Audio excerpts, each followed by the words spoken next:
Wow. Thank you all so much. I'm so grateful for your support on my security breach video. There's a lot more to unpack here, so let's stay the course with a complete game design breakdown of Ruin. However, before Ruin, let's talk about the studio behind the games themselves, Steel Wool Studios. Steel Wool exists on the extremes. For Security Breach, Steel Wool took an open-world, free-roam approach with Metroidvania elements within an exceedingly humongous pizzaplex. I think my overall takeaway from this game is that it's very bizarre that it exists. It's like they worked too hard on the wrong things. The pizzaplex's huge size even motivated Steel Wool to want to tell additional stories within it. Yeah, the pizzaplex is huge, and there's no shortage of stories that we could tell. We would be silly not to keep people more of Security Breach. But then Steel Wool steers in the complete opposite direction of Security Breach's open, free-roam Metroidvania approach. Ruin is as linear of a game as you can possibly get. And even though Ruin takes place inside the same pizzaplex, it all but abandons the same size and scale in favor of a haunted house theme park ride. So how did we get here? We can actually piece together what happened from Steel Wool's interviews and website. And I believe this is important to release before the Ruin case study because, given the evidence that we currently have, the road leads to Ruin. Five Nights at Freddy's, or FNaF for short, has a troublesome future in the lens of not only Security Breach, but Ruin and the concerning state of Steel Wool. And so, my ultimate goal between this and my Ruin case study is to help Steel Wool and to engage with them in good faith as a player advocate. And don't worry, Steel Wool says we're never above being yelled at, and I'm not even going to yell, so I think Steel Wool can handle learning from their mistakes and being held accountable with evidence and respect. We'll discuss Steel Wool's limitations as a studio, their experience as a VR studio and as an art-centric studio, their scope mismanagement, and their surprisingly rocky history with very troubling and disconcerting communication and empty or mishandled promises. And not just with Security Breach. We'll also cover some of Security Breach's design changes in their major patches and how the changes establish Steel Wool's clear inability to recognize problems and an unwillingness to address root problems. They even sometimes made the problems worse. Wait, didn't you already tell me about this? It is doubly reminding you because it thinks you have the IQ of a 3-year-old. All of this leads to a concerning conclusion on Steel Wool's modern-day self-awareness and hubris. It's just impressive how quickly and how well this small team was able to pull together probably my favorite game I've ever made. Pushing the design problems aside, even the fixes for the bugs or unintended behaviors were cut short as Steel Wool abandoned the game altogether despite their commitment to it. It's fine if you're a new developer and you just want to put stuff out and you want to learn from the process, but if you're this big, oh my god, and now they're just... How do you miss this? There are many glaring issues still in the game. Oh no, the loading screens, no! No!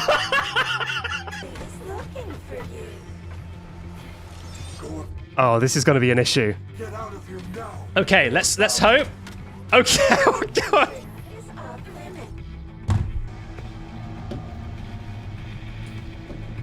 Seriously? Hello?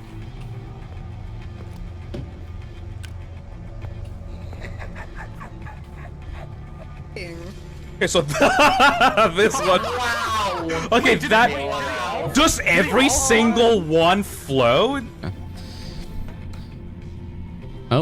Yep. Okay. Is it gonna survive? There we go. Oh, it survived. All right. It's like another stutter. Okay.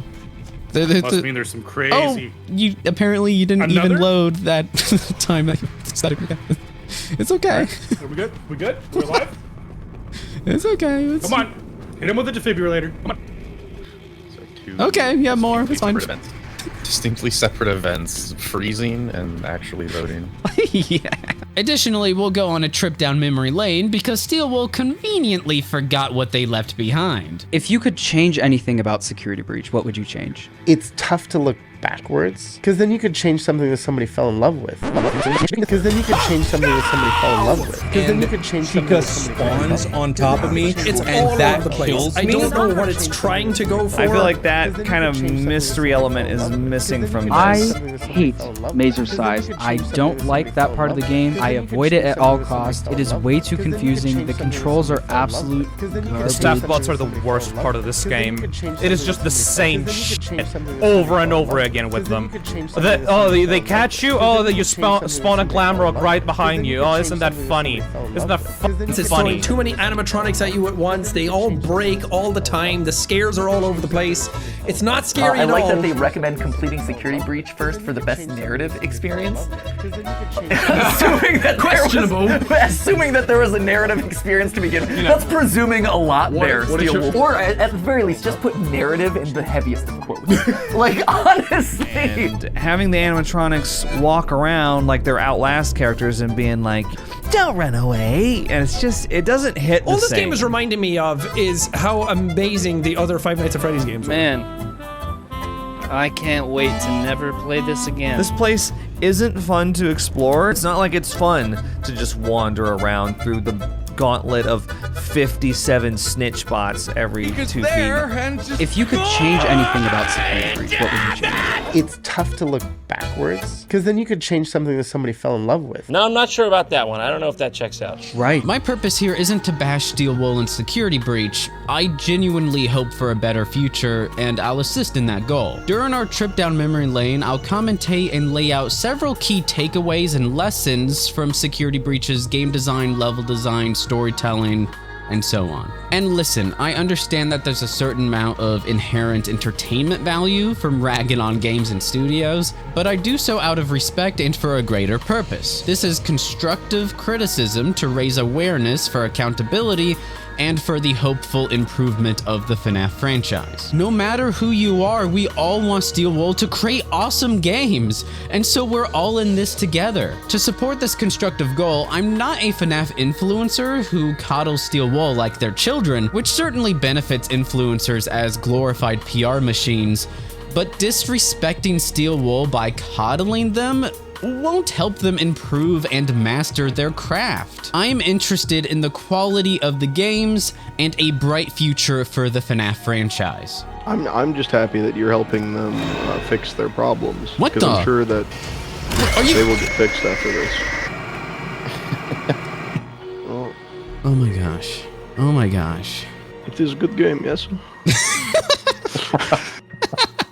And hey, even if FNaF doesn't have a bright future, there are lessons here that others can learn from. Oh my gosh. I have to run all the way back. Yeah. As a game designer, player, and player advocate, I value Steel Wool enough to show both compassion and integrity, so I'll be honest and provide informed feedback, evidence, and lessons. If you value unique case study content like this, then I would love to see you stick around. So before we move on to Ruin and horror level and game design in the next video, I want to set the stage and explore why Steel Wool shifted direction so dramatically and how this happened. From a ginormous open world free roam game to a railroaded linear one. I feel like they're not good at making an open world. The reason for the drastic shift in direction is Steel Wool carelessly forced themselves into a corner by over-scoping Security Breach. Because they mishandled the overly ambitious game, they had to scale back the franchise into the more manageable linear experience of Ruin. So let's explore their limitations and how they overscoped the project. Steel Wool simply doesn't comprise the experience necessary for a project like Security Breach, and that's not a bad thing. Every studio has their limitations. Once a studio recognizes and understands their limitations, they can work within their means to improve and learn along the way. There's a lot of things in this game that just don't make any sense and they don't cohesively work together at all. Those endings are not nearly worth the amount of effort it takes to get to them. Even just that leave ending. Otherwise known as beating the game normally without any side content. Gregory, you have a choice. The door is open. Not even looking at Freddy anymore. What is up with this? Does the door end here? It's fine over here. There's nothing on the right side either. In an interview led by these folks, Kichiro Toyama, director of the original Silent Hill, was asked about the charms of a vague worldview and where it came from.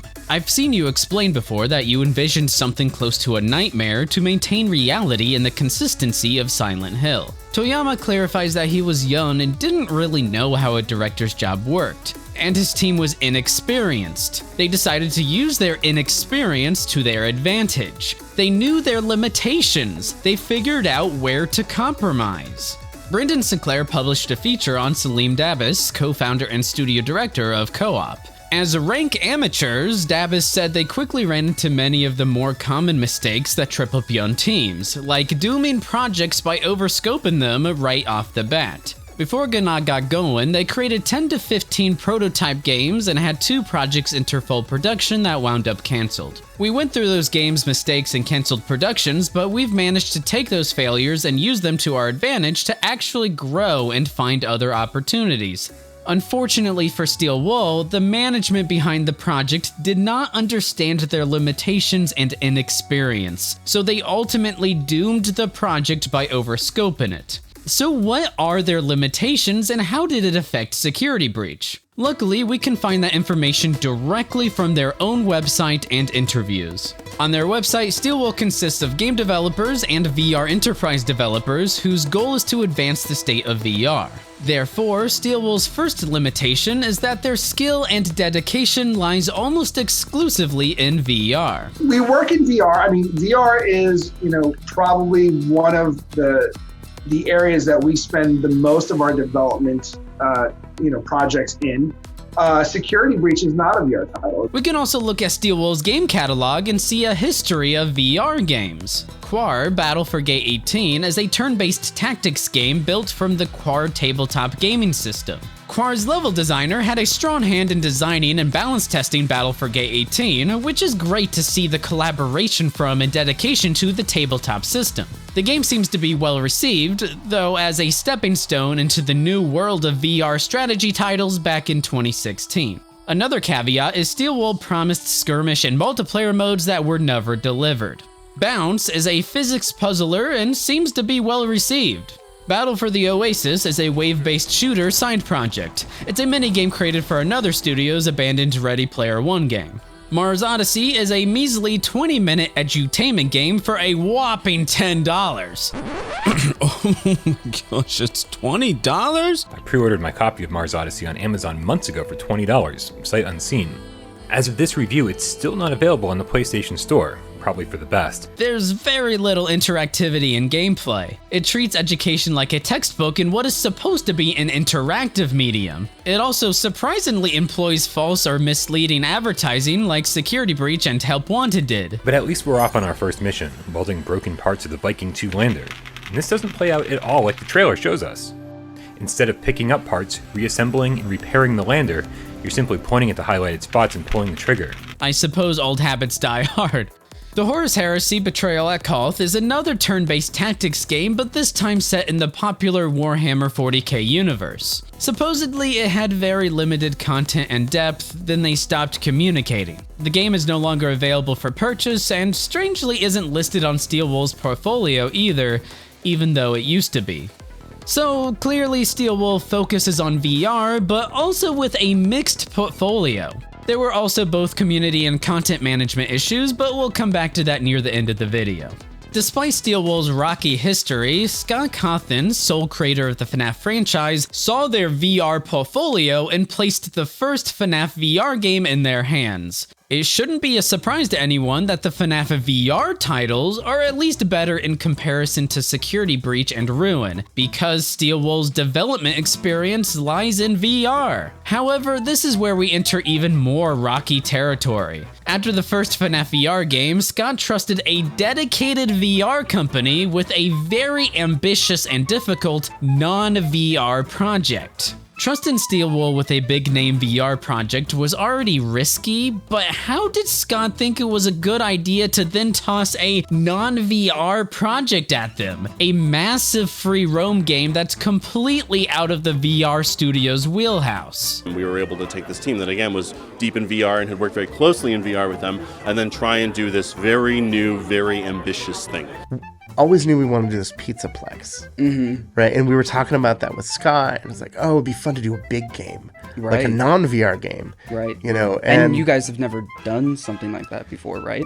Right. We also know that Steel Wool pursued RTX tech for Security Breach, which further stretches Steel Wool's breadth of knowledge instead of focusing on their expertise. The result, as we know from Security Breach, they stretched themselves too thin. If you're developing for Oculus, you kind of have to understand mobile, and if you're doing PC RTX and everything else, I mean, that's quite the range of graphical needs, technology needs. They're almost they could be almost night and day in some ways.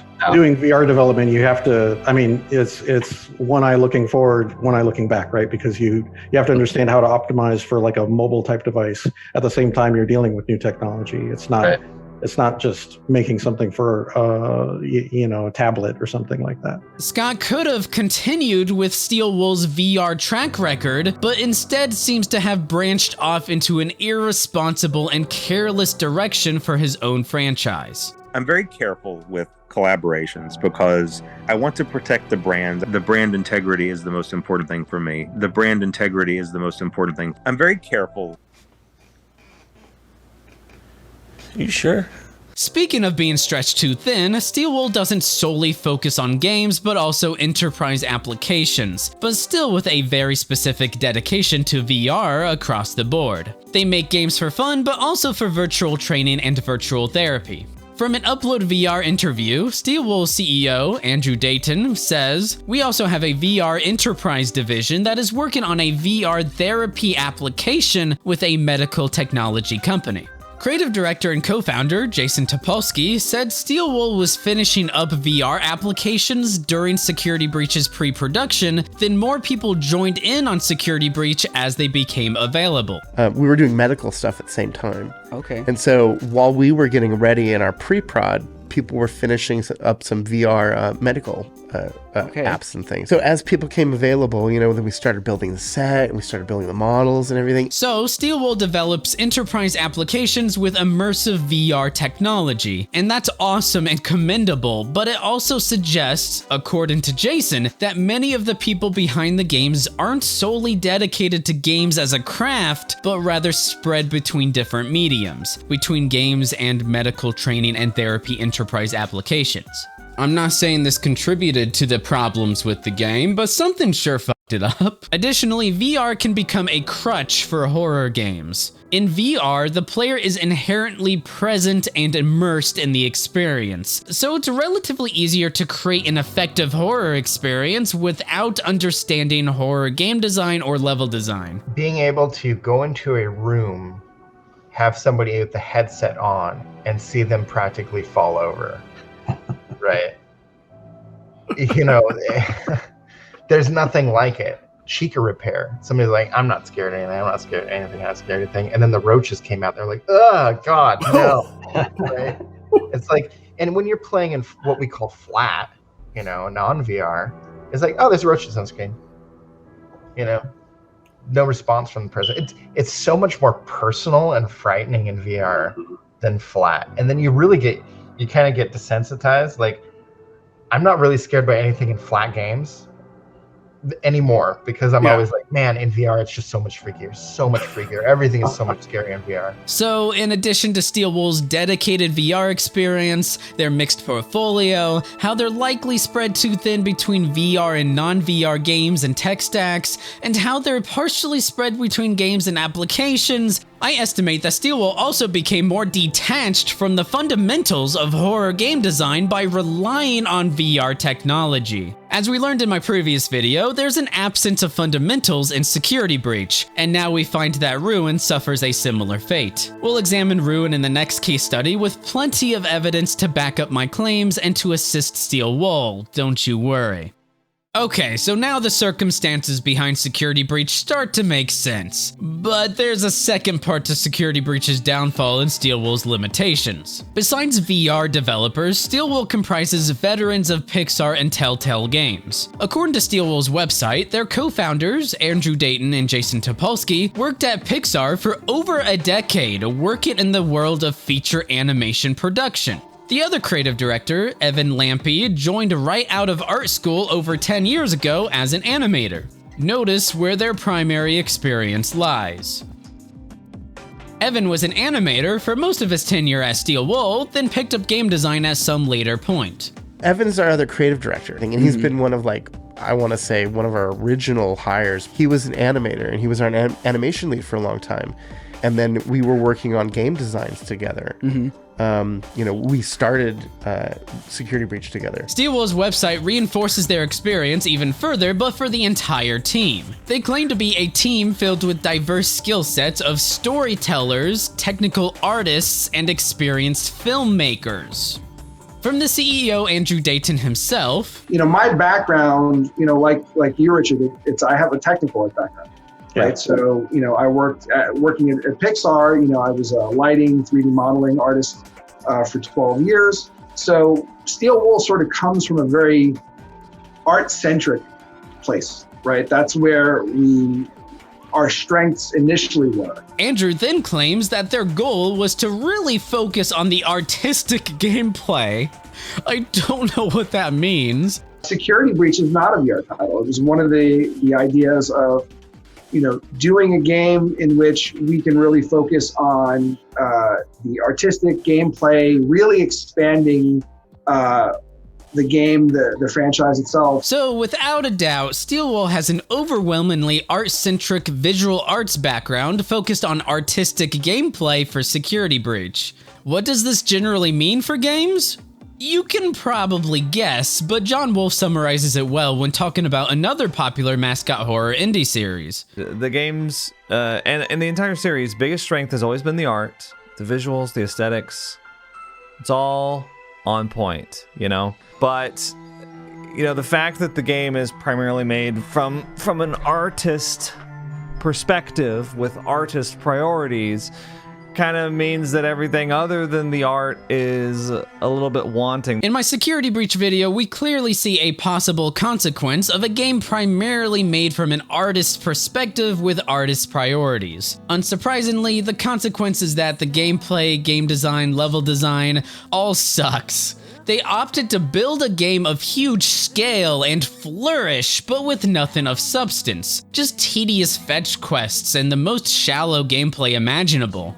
Where do you draw the line on the fun? Given the studio's art-centric background and focus on artistic gameplay, they built the game on a foundation of sand held up by cascading attempts at bandaging the underlying issues. And honestly, I only scratched the surface in my video. Surprisingly though, despite their storyteller team, the story and quest design are also contrived and otherwise non-existent. Again, I dissected the high-level story in my previous video, but also the person who knows more about FNaF's story than anyone agrees with me, so hey, I suppose I'm doing pretty well. I like that they recommend completing Security Breach first for the best narrative experience. Assuming that there was a narrative experience to begin with. That's presuming a lot there, Steelwool Studios. Narrative. Or at the very least, just put narrative in the heaviest of quotes. Honestly. Now, just a funny side note, despite the co-founders' extensive Pixar background as alumni and their art-centric claim that the team's filled with storytellers, technical artists, and experienced filmmakers, the Pixar alumni outsourced the intro cutscene to Pay Grande, a Brazilian studio. I can't help but find the irony hilarious. And really, Pay Grande did an excellent job. The intro cutscene is easily the best part of the game. So we know that Steelwool's co-founders, directors, and team are artists, storytellers, and filmmakers. Not only did this seem to affect the game design, but the uninhibited artist vision and dream also sent the project's scope into a mismanaged downward spiral. I've only been at the studio now for about 6 months, and when I joined, it took 2 full days for the team to take me through the entire Pizzaplex. 2 full days. I was astounded because this is an indie game studio. We are a small team. This is just a few dozen people. And, we only had like 12 people when we started. 2 full days. Small team. We sat down with index cards and we did an overhead view of the whole building, right? This is what the space is, right? This is what we want. These are all different areas. And then we handed that off to our sets guys, and then they took what was a 2-story building and they made a 3-story building. And then we were like, we're gonna keep it. Let's just add more stuff. We're gonna keep it. Let's just add more stuff. It's technically more than 3 stories now. For anyone who isn't familiar with Security Breach, it takes place in an excessively ginormous Pizzaplex. The space and environment is beyond massive. It's difficult to truly convey its scope without experiencing it yourself. Go to the kitchen compactor. What? Where's that? Kitchen compactor? If I hadn't looked up to go to the vent or go to the elevator behind the salad place on the first floor, I would have never known to do that. I would have never known to go over there. And sadly, this place isn't fun to explore because it's so big and it takes so long to go from one place to the other. So it's not like it's fun to just wander around through the gauntlet of 57 snitch bots every 2 feet. You can't walk 10 feet without tripping over one of them. In this sprawling place. It's not fun to explore. Steelwolf filled the Pizzaplex with a few cool details resembling a museum. I like the one Chica plush lying in the pile of pizza boxes like she was on a binge. Yeah, I would. Over to those. But it's an absolute slog to traverse from a gameplay perspective, and its level design rarely supports meaningful gameplay either. That is the plan.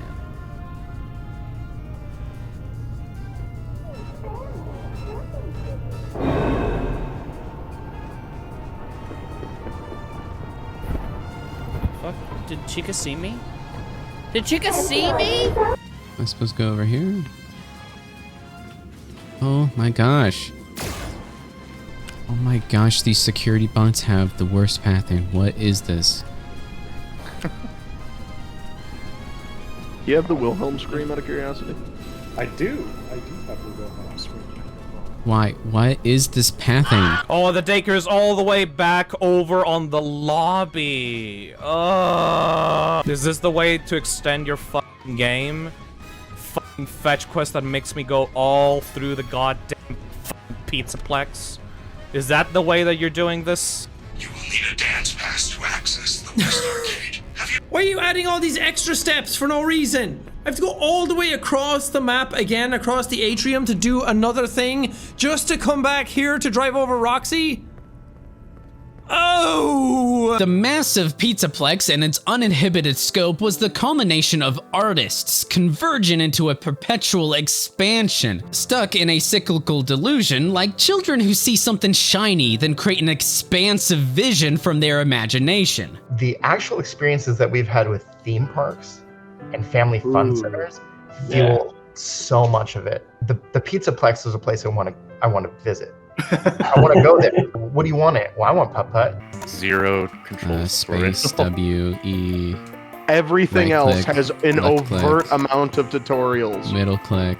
Yeah, right. They would think to put an instruction card here because that solves everything. But what you do is you put the controls in the corner of the screen. That's what you do. That's what you should do. Yeah, have you tried taking your mouse and rocking it back and forth like some really shitty fucking game?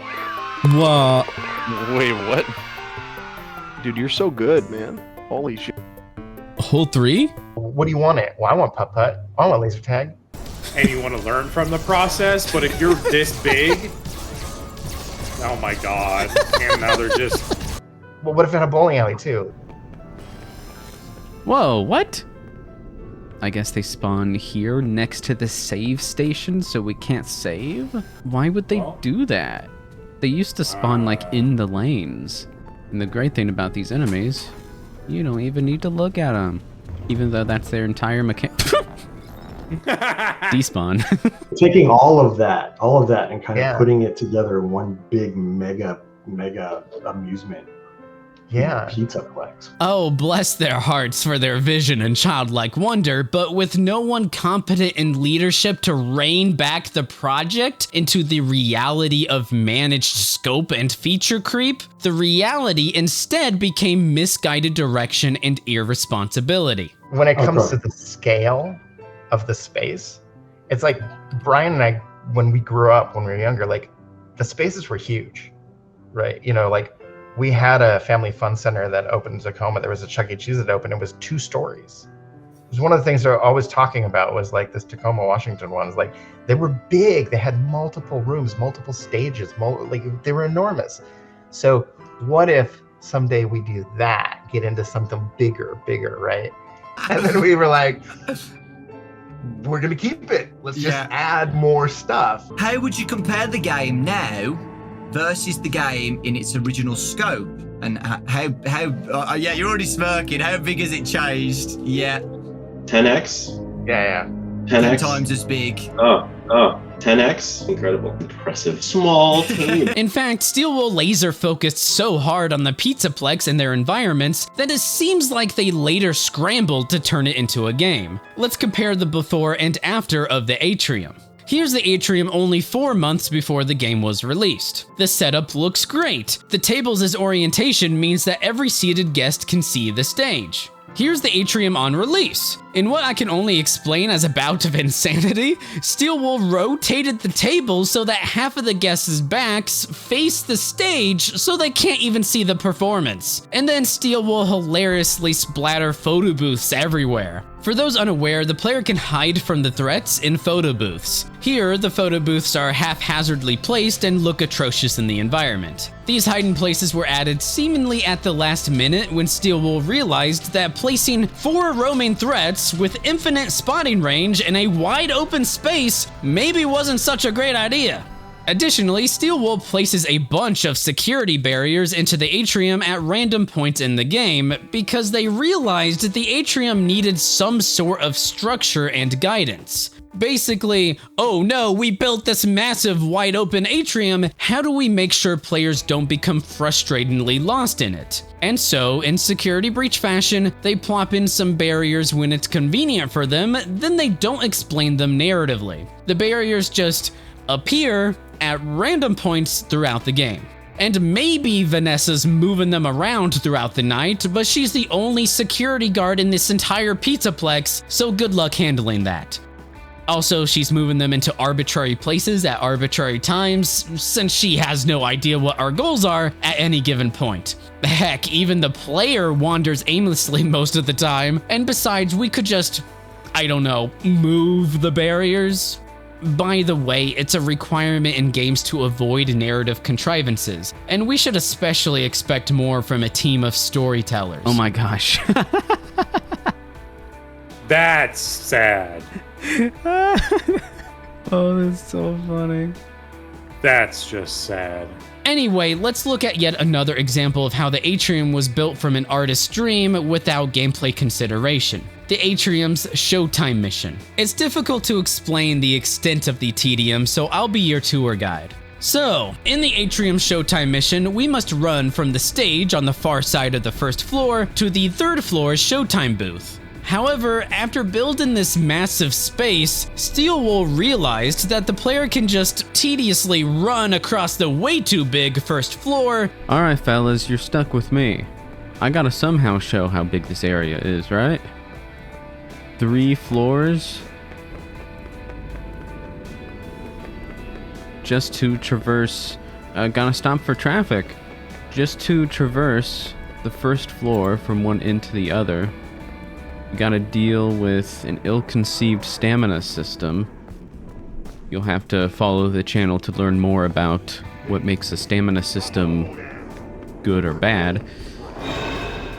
And you know, you get spotted by Monty, but there's never any consequence for getting spotted by him. It's really weird. There's Monty just up there with a spotlight. I guess he spotted me, except the spotlight went the opposite direction. Then climb up both sets of stairs back to back and reach the objective relatively quickly. Therefore, they placed security barriers to prevent that, as an attempt to stuff in some semblance of level design into a wide open space. The barriers were most likely added with the misguided goal of increasing difficulty because now the player is subjected to more of the roaming animatronic threats, except the threats' ill-conceived AI and infinite ranged spotting doesn't fit in this massive wide open space at all. She's trying to go. She's trying to go through the gate, but the level isn't allowing her. She's trying to go through the fucking fence. So now that these stairs become blocked off with no explanation, the player must run across the enormous space, completely aimlessly, mind you, except if you dare to take the arbitrarily incorrect route, the game blocks you at the very last second because it legitimately wants to see you suffer. Again, I want to show you fellas the route, right? I want to show you the route. But I don't want you to be bored, so I'll commentate along the way, right? So they did patch it, so you can't go that way anymore. So we have to take a little bit of a shortcut to get around there, so I can demonstrate this for you. However, the route was available when the game was released, and that matters. That matters a lot. So they put up security barriers here, but there's no excuse, right? They should have known when they were designing and developing the game. It's like, let's find out. Let's go to the third floor. Yes, let's go to the third floor. It is quite the trip. I guess they just didn't realize that the player would try different routes to get up to the top. There's a bunch of different staircases that lead up to the same place. To arbitrarily cut off one from the other because you can't control or develop decent AI. To be clear, the AI doesn't have to be super complex. It just has to work. It has to be fun to engage with within the context of the space, within the context of the game. And so you come up one of the different routes. You're blocked off. You're blocked off. You're blocked off. You can't hide forever. I have to go all the way around there. Oh man, are we sure we can't just glitch through here? Are we sure about it? Because it seems like we're so close to being able to do it. It would make my life so much easier, you know? Why'd they have to put these little barriers here, huh? Why'd they have to do that? They didn't have to. They didn't have to. Come on, developers. You need to go all the other way around from the right side. Fuck. Okay, fine. This is gonna take a eternity. Why did I choose this side then?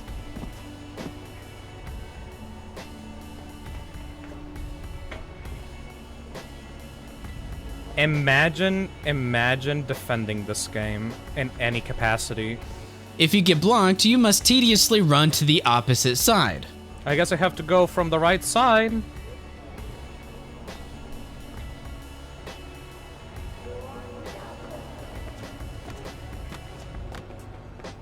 Please don't tell me this is gonna... Yeah, just kidding. The opposite side blocks you off as well. Oh, this is blocked off. Even though you have to get to those stairs. But against all odds, it somehow gets worse. The mission allows you to entirely leave the Atrium through the elevators into a completely different level. And the Atrium's level design is so unfit for this mission that it's an easy mistake to make. I mean, look at all of the blocked off pathways. Of course, players will think they need to take the elevator, only to become stuck in a frustratingly lengthy loading zone. He said the booth is on the 3rd floor. Oh, I'm going up there, okay? I can't get up to the 3rd floor. Oh, she's like way over there. Well, this is just a big open space. Can I go over there? No. How do you go up to the 3rd floor? Do I get in this, maybe? Can I go... Oh, wait, no, I'm going down.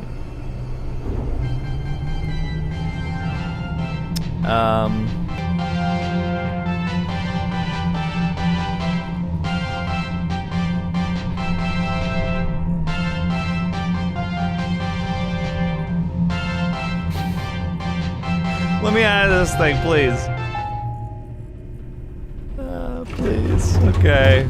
And then, once you eventually arrive back into the Atrium after 2 lengthy loading zones, there are other elevators in the Atrium that would be reasonable to utilize to the top, but they're just non-functional because apparently Freddy Fazbear hates handicapped people. But finally, you'll run across the arbitrarily correct path to reach the one specific staircase. Wait, what? What? Of course, another teleport. Bro, she is hitting you with the... Yeah, everyone knows that that staircase is the bad one. This staircase is the good one. That staircase bad. This one good. Once you reach the top, you put in the Showtime disc to complete the objective. All right, I have to come back in here real quick. Shut up, Monty. Monty speaking the same line in a row. How did they think this was okay? How did they not patch this out? Why are they content with this? I suppose it's the same reason why they're content with forcing the player to hold the action button for 20 seconds before anything happens. Anything in the game whatsoever. It's crazy. And then you gotta run all the way back to the stage where you originally started. So Freddy's just standing there the whole time? Oh, there's Roxy in the middle there. Oh my gosh, I gotta go all the way back. I can't believe that I have to go through all of that again. As bad as the barriers are, it's important to understand that the barriers themselves don't introduce the problem. It's already slow and monotonous to traverse the Atrium in the first place, so the barriers accentuate the problem with oodles of yummy frustration. The Atrium was overscoped and appears to have been built before the gameplay and other factors were ever considered. As we slowly and tediously travel back to the stage together, it's at this point that Phil completely loses it, and understandably so. Riveting gameplay, everybody. This is what you wanted, right? You wanted free roam. All of you wanted FNaF free roam. This is FNaF free roam for you. This is what you get. FNaF at free roam. Yay! Free roam. Everybody wants free roam. Yay! This is Five Nights at Freddy's! It's never gonna be the same ever again! But hold up, there's another shortcut that Steelwool had to implement in the massive Atrium out of sheer incompetence. The animatronic threats cheat by teleporting around, and that's something you'll notice throughout the entire game. Who and what spotted me? Is it the spotlight? Monty's not even up there anymore. What? Why is Chica down here? She was just upstairs. Having all 3 of them on the floor there is kind of annoying. So actually, it wouldn't be a strategy to drag one of the animatronics up here because Chica was downstairs when I looked, and she's clearly up here now. Barriers now. So they just teleport. The animatronics just teleport whenever it's convenient for them. There's no rules, there's no like rhyme or reason for them. The Atrium is just one example, but most areas in the game are needlessly large. This brings me back to my #1 criticism of the game so far. It is needlessly large in pretty much every sense of the word. Every area is like a little too big. Maybe not even a little, maybe like a lot too big. The Pizzaplex is sprawling, disorganized, and fundamentally dysfunctional. This is the map. That's the other map. Yeah. That's very. I like right, that. Yeah. I like that they had to put like the different areas around here, like just randomly placed, because they legitimately couldn't like make an actual genuine map for the location because it's a mess. Right. So now I gotta go to where? Use stack of boxes to find Freddy and Raceway sub-lobby. Oh. Wait, what? Is this where I go? Pile of boxes. Well, there's lots of boxes. Is that the pile of boxes right there? Kind of feel like that's where I'm supposed to go, instead of all this crap. Ah, okay. Lost and found. We just used the stack of boxes to find Freddy in a Raceway sub-lobby. Very descriptive. So yeah, just in case you weren't aware, this is the Raceway sub-lobby, right here where my arrow is. They're not good at making an open world. I feel like the developers weren't able to... Nothing is like signposted. The sign of a good level design is that you're guided along the path without realizing you're being guided along the path. There's a ton of tricks that developers do all the time to funnel you into the areas you're supposed to be going in. Even open world games do this all the time. This game doesn't really do any of those. Like, even in those areas with the big DJ, it's like, find these little panels all around the place, but everything in that area is all lights in a darkly lit space. So it's so easy to miss all of these like levers. Oh, head to the kitchen, it's behind the ice cream area. It's like, I haven't been near either of those yet. Sure enough, I found it, but it's after a lot of like, all right, cut out this in editing because I need to travel halfway across the map just to get this thing, and I don't even know if I'm going the right direction. Overall, the Pizzaplex was generally built from an artist's dream and largely disregards other development considerations. It's clear that they first and foremost focused on the Pizzaplex and set building, then ballooned their scope so massively they were never able to salvage it in other departments. When we started like, geez, 2.5 years ago, this is like back during Dreadbear. One of our other directors, Evan and I, we sat down with index cards and we did an overhead view of the whole building, right? This is what the space is, right? This is what we want. These are all different areas.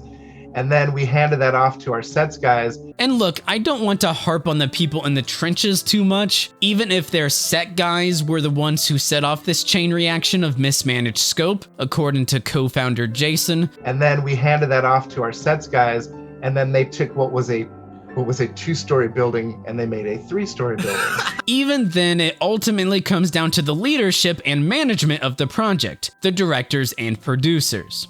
According to Ken Levine, creative director of the renowned games SWAT 4 and BioShock, the creative director is the guy who has to decide what goes in the game and what doesn't. That's the primary job. The job is also to keep everybody on the same page, so we all know what we're building. That's the hardest part of the job, but it's also the most necessary part of the job. To really be a creative director, you've got to have your paws in every single thing. You need to be careful not to micromanage, but if you don't have some degree of micromanagement, then you don't have a consistent vision.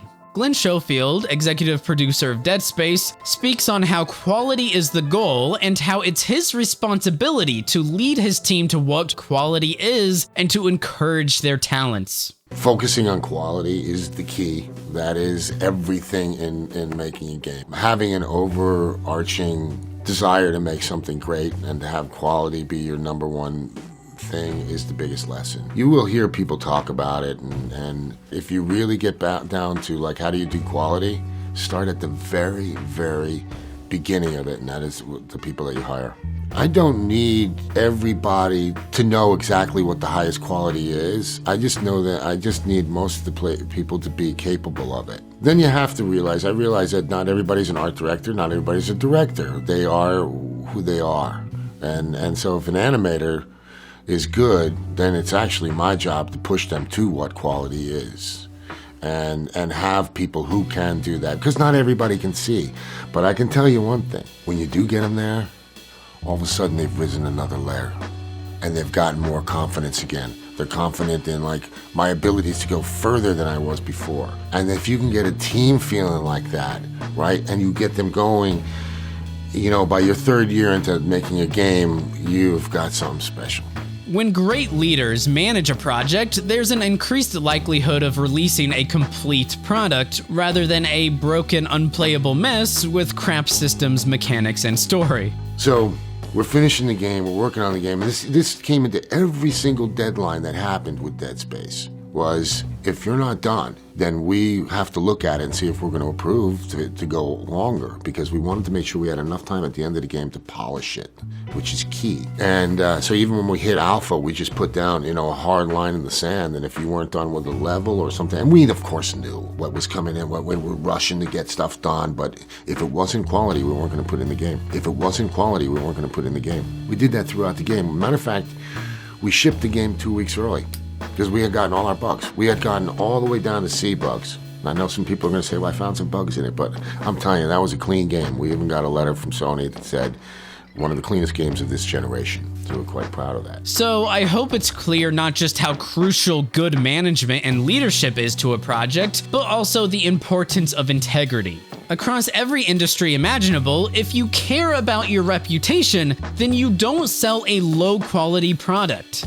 Coming back to Ken Levine, after co-founding Irrational Games and releasing System Shock 2, he decided not to release a game called The Lost. I didn't think the game was good enough quality to put out, and we basically ate it, because I didn't want it to damage the reputation of the organization. It was the lowest period in my career, working on a game for that many years and then deciding not to ship it because it wasn't up to our standards. Steelwall instead decided against quality, reputation, and standards, and they certainly have an impossibly steep mountain to climb because of their choice. I'm not a FNaF fan anymore. This sucks. I'm not interested in FNaF anymore if this is going to be the future of the series. Unpolished, gigantic... What did you think of Help Wanted? Help Wanted was a nice distraction. It was a few minigames in VR. I was impressed because it was a VR game. That's kind of nice, but this is not a VR game. This is supposed to be a big Sony and Nvidia-backed step forward for the FNaF series into new territory. It's bland, it's buggy, it's broken, it's stupid. This fucking kills every ounce of interest I have in FNaF. In every single level. I like feeling scared. This does nothing for me. This is like worse than I saw. Have you seen Hello Neighbor? I laughed at the fans of that game because I believe that game was stupid and buggy and a mess, and I would never be a fan of something like the Hello Neighbor. And this is just this. It's just garbage. It's just lower than trash garbage. You want me to make a game like this? I would make a tiny 3-hour game where you run around a very detailed but small location, and you have these different encounters with these characters that are designed, like that are like intricately designed. Don't make this a gigantic pizzaplex that's completely buggy and cannot be contained because of how large it is. Just make it small. Make it small and make it good. I am completely done with this series. It is not anything I would ever want to be associated with anymore. Oh, ouch, that's rough, but it's the reality we live in. It's not helpful to be disingenuous about the current state and reputation of a massive franchise. I'm very thankful for everything they've done for us in this community. People's expectations were through the roof for this game because it was such a long time coming, and Steelwall was teeing it up to be one of the biggest FNaF games ever. In my opinion, it delivered. It delivered. And of course, to be fair, we'll see where their reputation lands after the Ruin case study. It's just so disheartening and disappointing to see the outcome of how Steelwall and FNaF owner Scott Cawthon handled the franchise. Phil was developing a FNaF game that Scott officially backed. What is even the point of doing this anymore? So for FNaF to be disowned by people like Phil who care about the franchise more than anyone is quite meaningful and disheartening. Scott recognizes his own limitations as a lone game developer and created one of the best horror games of 2014 because he knew what he was capable of and worked with his limitations to make one of the best games and one of the games that I love the most and that I've spent 7 years on. RE6 and Security Breach give me this empty, despair-ridden feeling that I feel like I've wasted 7 years of my life for no reason. Yeah. No chance. No chance. Amazing. And I have to do this shit all over again. As you've seen, co-founder and creative director Jason admits to witnessing the Scope's expansion at the very beginning of the project. When we started like, geez, 2.5 years ago, we sat down with index cards and we did an overhead view of the whole building. And then we handed that off to our sets guys, and then they took what was a what was a 2-story building, and they made a 3-story building. But not only did no one manage the scope, but they actively encouraged the massive scope creep. And then we were like, we're gonna keep it. Let's just add more stuff. Let's just add more stuff. The executive producer chimes in with the same sentiment. They recklessly encouraged scope creep. It's the job on the producer to be like, we need this because it makes the game so special, but do we really need this because we have other things to do? We'll be in a meeting and I'll hear something and I'll go, oh, do we have time for that thing? And then by the time the meeting is over, I'm like, I'm gonna go away and find time. I'm gonna go find a way to make this happen. I'm gonna go find a way to make this happen. Could you just? These words mean one thing. Someone is trying to squeeze their priorities into your project. And they want to use your budget, your resources, and your precious timeline to do it. There's a word for this. Scope creep. It's dangerous, and you need to stop it. They're opportunists, passionate about their own priorities, or possibly they just don't understand the rules. Maybe they're just plain stupid. And then the dual director for game design and voiceover, Brian Freyamuth, encourages scope creep for up-and-coming developers. Another thing that stood out about Security Breach was the sheer scale of the game. Do you have advice for indie devs about how to similarly punch above their weight and hit scale that you might not expect from an indie studio? Always have that kind of ambition. 20 years ago, you couldn't even think about doing a game like this as an indie team. There's no way. But with Unreal and Unity and all that kind of stuff, you have a lot more opportunities now to kind of create the vision you have in your head to the kind of scope that you want. Always have that kind of ambition to the kind of scope that you want. As a game design consultant myself, details in the description, I have to say, please don't send indie developers down the same cliff. To the kind of scope that you want.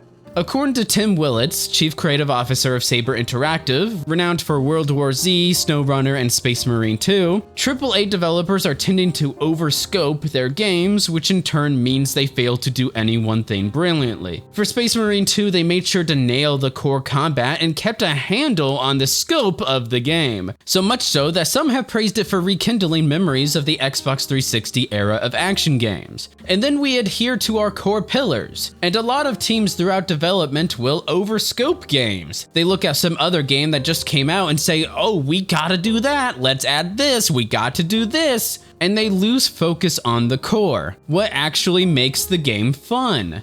There isn't some revolutionary new gameplay mechanic that no one's ever seen before. There are gameplay mechanics that people are familiar with, but we do it really, really well.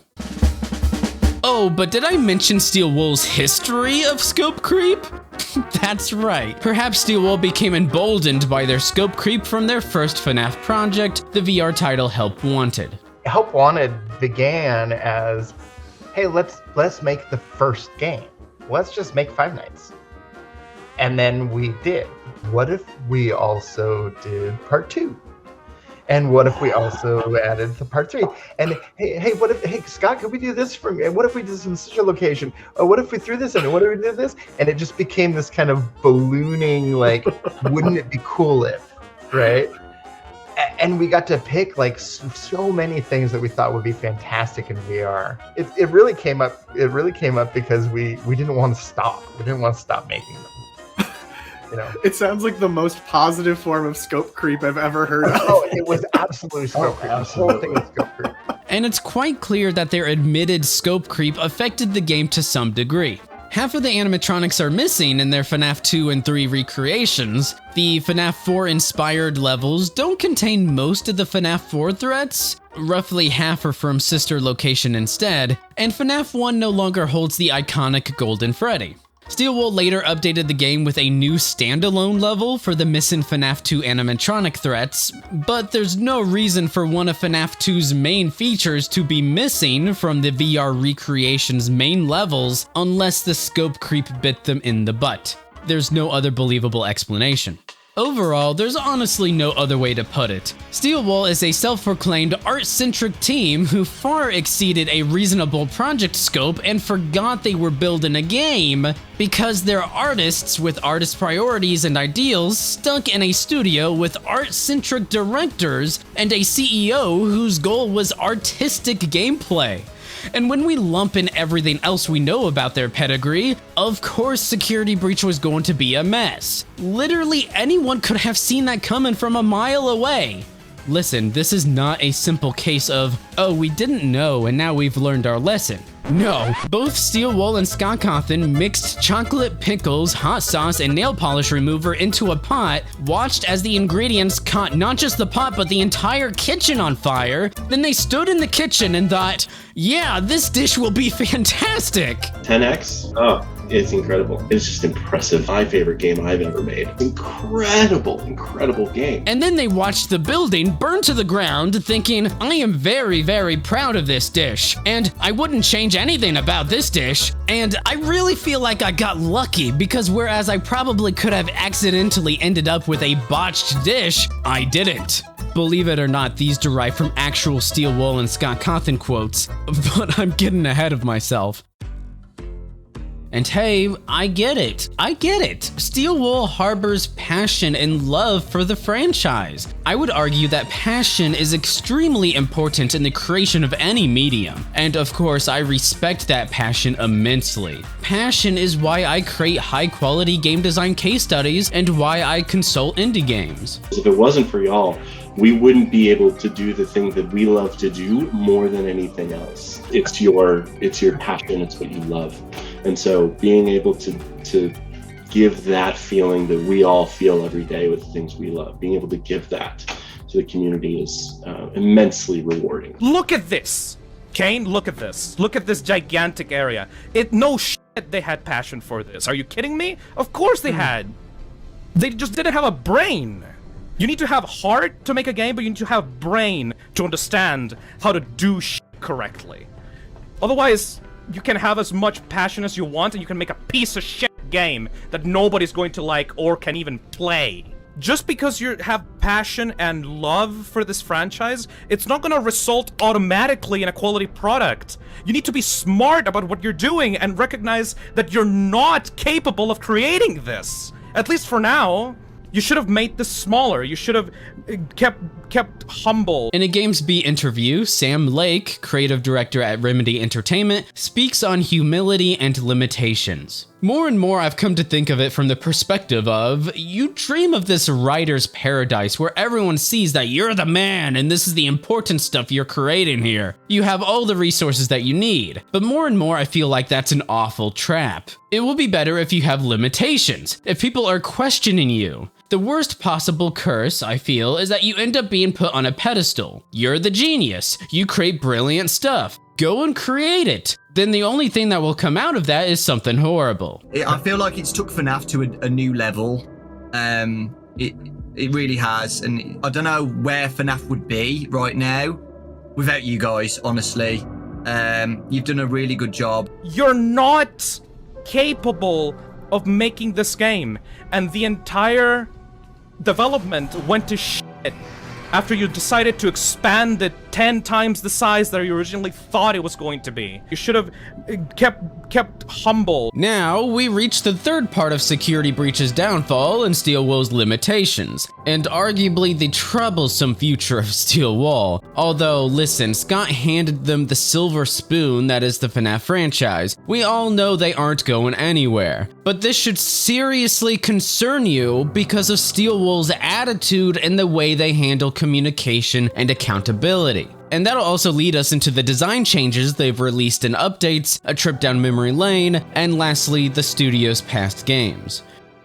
We receive little communication and transparency from the company handling one of the biggest gaming franchises in the world. And I don't just mean interviews, though that sentiment comes directly from Steelwall themselves, not me. I know this is something that doesn't really happen often, so it's really an honor. And I don't just mean little communication or transparency for Security Breach, but again, we'll address their other games later.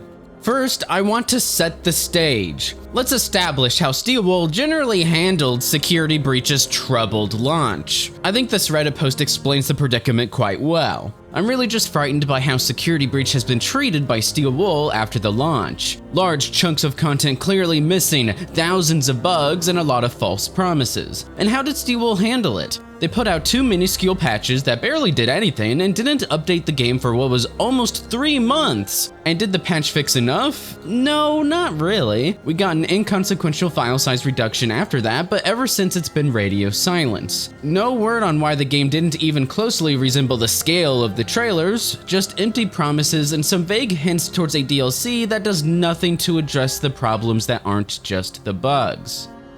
It's a base game with no real story. It's literally just a massive goose chase. Although I'm disappointed, I'm mostly disappointed in the fact that they just won't explain what happened. Hey, I guess you now know what happened, huh? Thanks for watching. And as we're about to explore, when they do communicate, way too often it's concerning and expresses a lack of self-awareness. As I've addressed in my Security Breach video, and this video, and I'll address further evidence in the trip down memory lane, Security Breach released with, and still has, poor game, level, and narrative design. Why are you hiding from me? Like, how did she hear me there? I don't... You've been in the red this entire time, which makes 0 sense. I feel like it's bugged. You can't outrun me. Wait, did the distraction just respawn already? What is going on? I can still hear you. No, you can't. Wait, what? I'm not making noise, I'm crouching. Oh, she just opened the other door for us, I guess? Am I supposed to just like make a run for it? Make as much noise as possible? Is that maybe? Like literally antithetical to what this gameplay should be? It's still red? What? Why? Despite the game's poor design and mismanaged scope, there's an overwhelming sentiment from Steelwool and even FNaF owner Scott Cawthon that they're sincerely proud of Security Breach, which seems to indicate that they lack self-awareness of the problems. Sheer scale of the game. The importance of awareness cannot be overstated because awareness precedes improvement. Otherwise, deeply ingrained issues will continue to seep into future FNaF titles. Ray McCaffrey, executive producer at Steelwool, says, "I for one am immensely grateful for the team's contributions and beyond proud of what they've achieved." It's just impressive how quickly and how well this small team was able to pull together probably my favorite game I've ever made. So yeah. And he worked on Mortal Kombat. Again, I am so excited to get it in everyone's hands because I think everyone's really going to enjoy it. Shoestring budget, tiny team built this incredible game. Quick aside, shoestring budget? Huh? They have the backing of financial giants and the success of Help Wanted.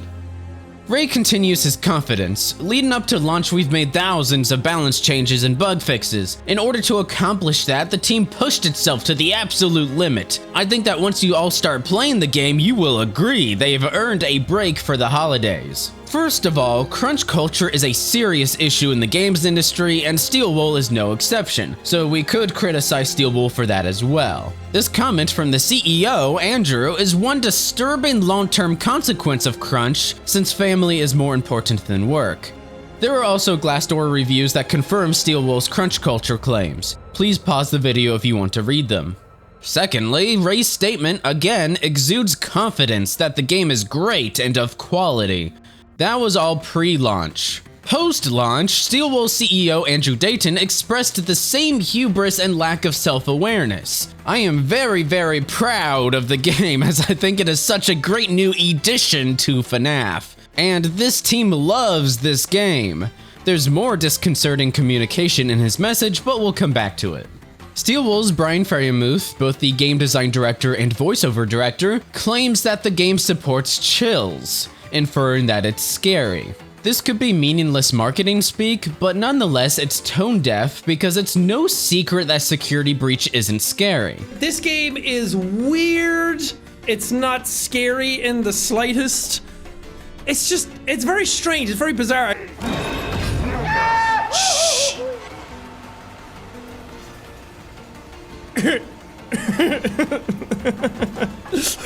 What? Stop! The game glitching is so much scarier than the actual game. Not even its visual style or atmosphere supports horror. You could tell from the trailers alone. And I think one of the things that's really hitting me overall is the atmosphere. One of the elements of the first, the original games that made the atmosphere so effective was that the animatronics were like malfunctioning or they were haunted, right? They didn't have this AI in them. They didn't have this advanced way of communication. They weren't able to talk to you. They just were staring at you. It's like it seemed almost something that was plausible. Like this is right now we're in like a sci-fi version of FNaF where this is technology that doesn't exist yet, providing a really advanced AI for these animatronics and this larger than life, you know, thing that could have only existed in the 90s, frankly. Like modernized megaplex. It's something that's not as relatable as in the original games where it was like this, it was just a pizzeria. Just had a pizzeria with some animatronics and, you know, they were kind of creepy and you didn't know what was wrong with them. I feel like that kind of mystery element is missing from this, and having the animatronics walk around like they're Outlast characters and being like, you know, don't run away, and it's just, it doesn't hit the same. The lack of sufficient atmosphere already kills the horror, but I really want to hit the point home. The game does literally everything it possibly can to undermine itself and remove any possible tension. For much of the game, you can access Freddy, a core mechanic that disables threats almost whenever you desire. Now, for full transparency, the forgiveness of mistakes is an important consideration in horror, for reasons that are outside the scope of this video. You'll have to follow the channel to learn more. But Security Breach takes forgiveness to the extreme by allowing the player to bypass the main threats of the game almost at the press of a button. Any possible tension evaporates. Jump in! We need to get out of here now! They have found you! What? Go upstairs, and do not worry. They cannot find you while we are together. Didn't they just see me go inside Freddy? Gregory. Yeah, I'm right inside here. It'd be funny if I exited. Let's see what happens if I exit right in front of them. Wow, you missed.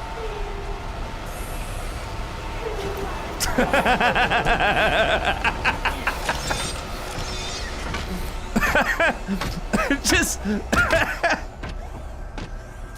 doesn't faze them at all. So yeah, I don't think to be like, I'm a little kid. Yeah.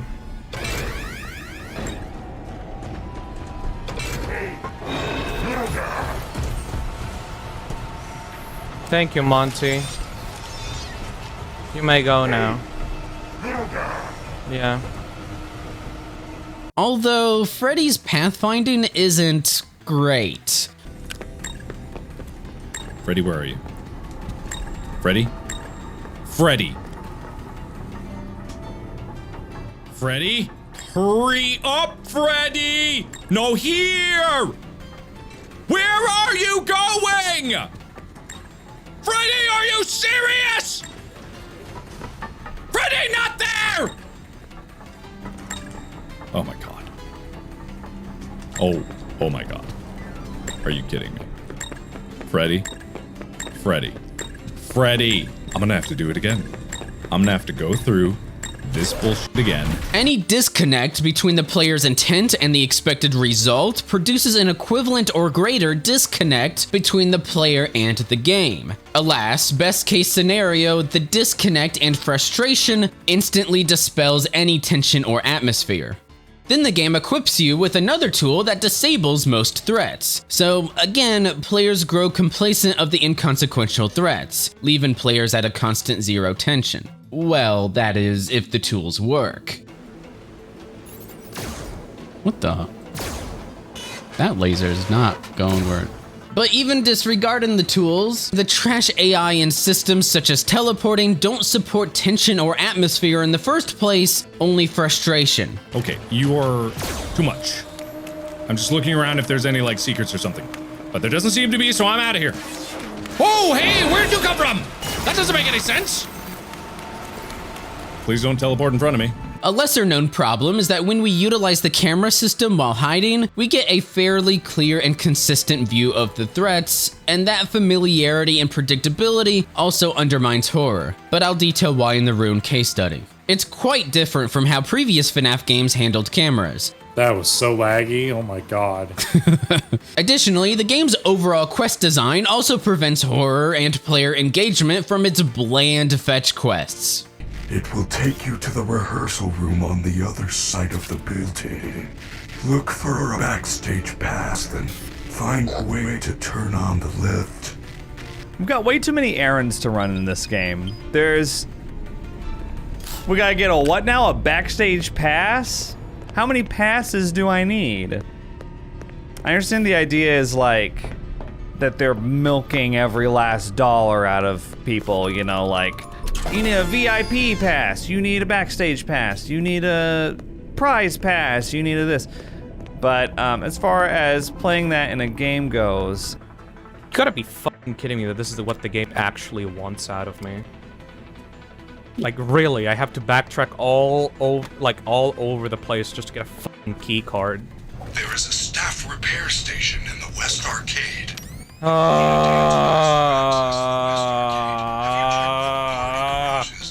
Why are you extending the fucking length of this game like this? Why? Oh, more side quests. Lame. Oh, congratulations, you completed the fetch quest. Your reward is another fetch quest. More backtracking. Hell yeah. I'm getting really sick of trudging over to West Arcade to fix these things. Why isn't there a staff repair station any closer? Because the developers needed to extend the playtime of this game. Where is everyone? Leo's the only one to copy the maze control key, but I haven't seen him from... Oh my gosh, do I have to go find a maze control key now? Are you kidding me? Do you feel like you're playing the game? Oh my gosh, it's time why? to play the game. Why? Why? Is it another fetch quest? Why? I can't actually do this? Welcome to Freddy Fazbear's. Time to play the game. Requires item. According to that message, one of the staff bots brought the key to the Superstar Theater. And you need to stop it. Alright, that's enough. Clearly the rabbit hole runs deep and I could keep going. No matter the intention behind the tweet, it's concerning that the game design director claims chills despite the core game design countering tension, atmosphere, and scares on a fundamental level.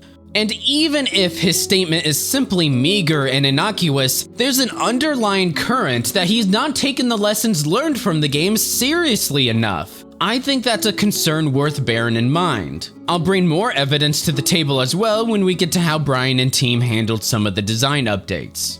Okay, let's move on to Steel Wool's co-founder and creative director, Jason Topolsky. Now, I need you all to understand something. It's one thing to be very, very proud and to love an objectively terrible, low-quality game, or to think it's an incredible, incredible game, or it's my favorite game that I've ever made, or they can't wait for players to experience the chills. It's another thing to actively think nothing should be changed in Security Breach. After several years of what should have been self-reflection and growth as creatives, they chose denial or at least willful ignorance. If you could change anything about Security Breach, what would you change? You know, it's funny because it's like, it's tough to look backwards. If you were able to go back and remake it, okay, it's like Star Wars, the special editions. Oh yeah.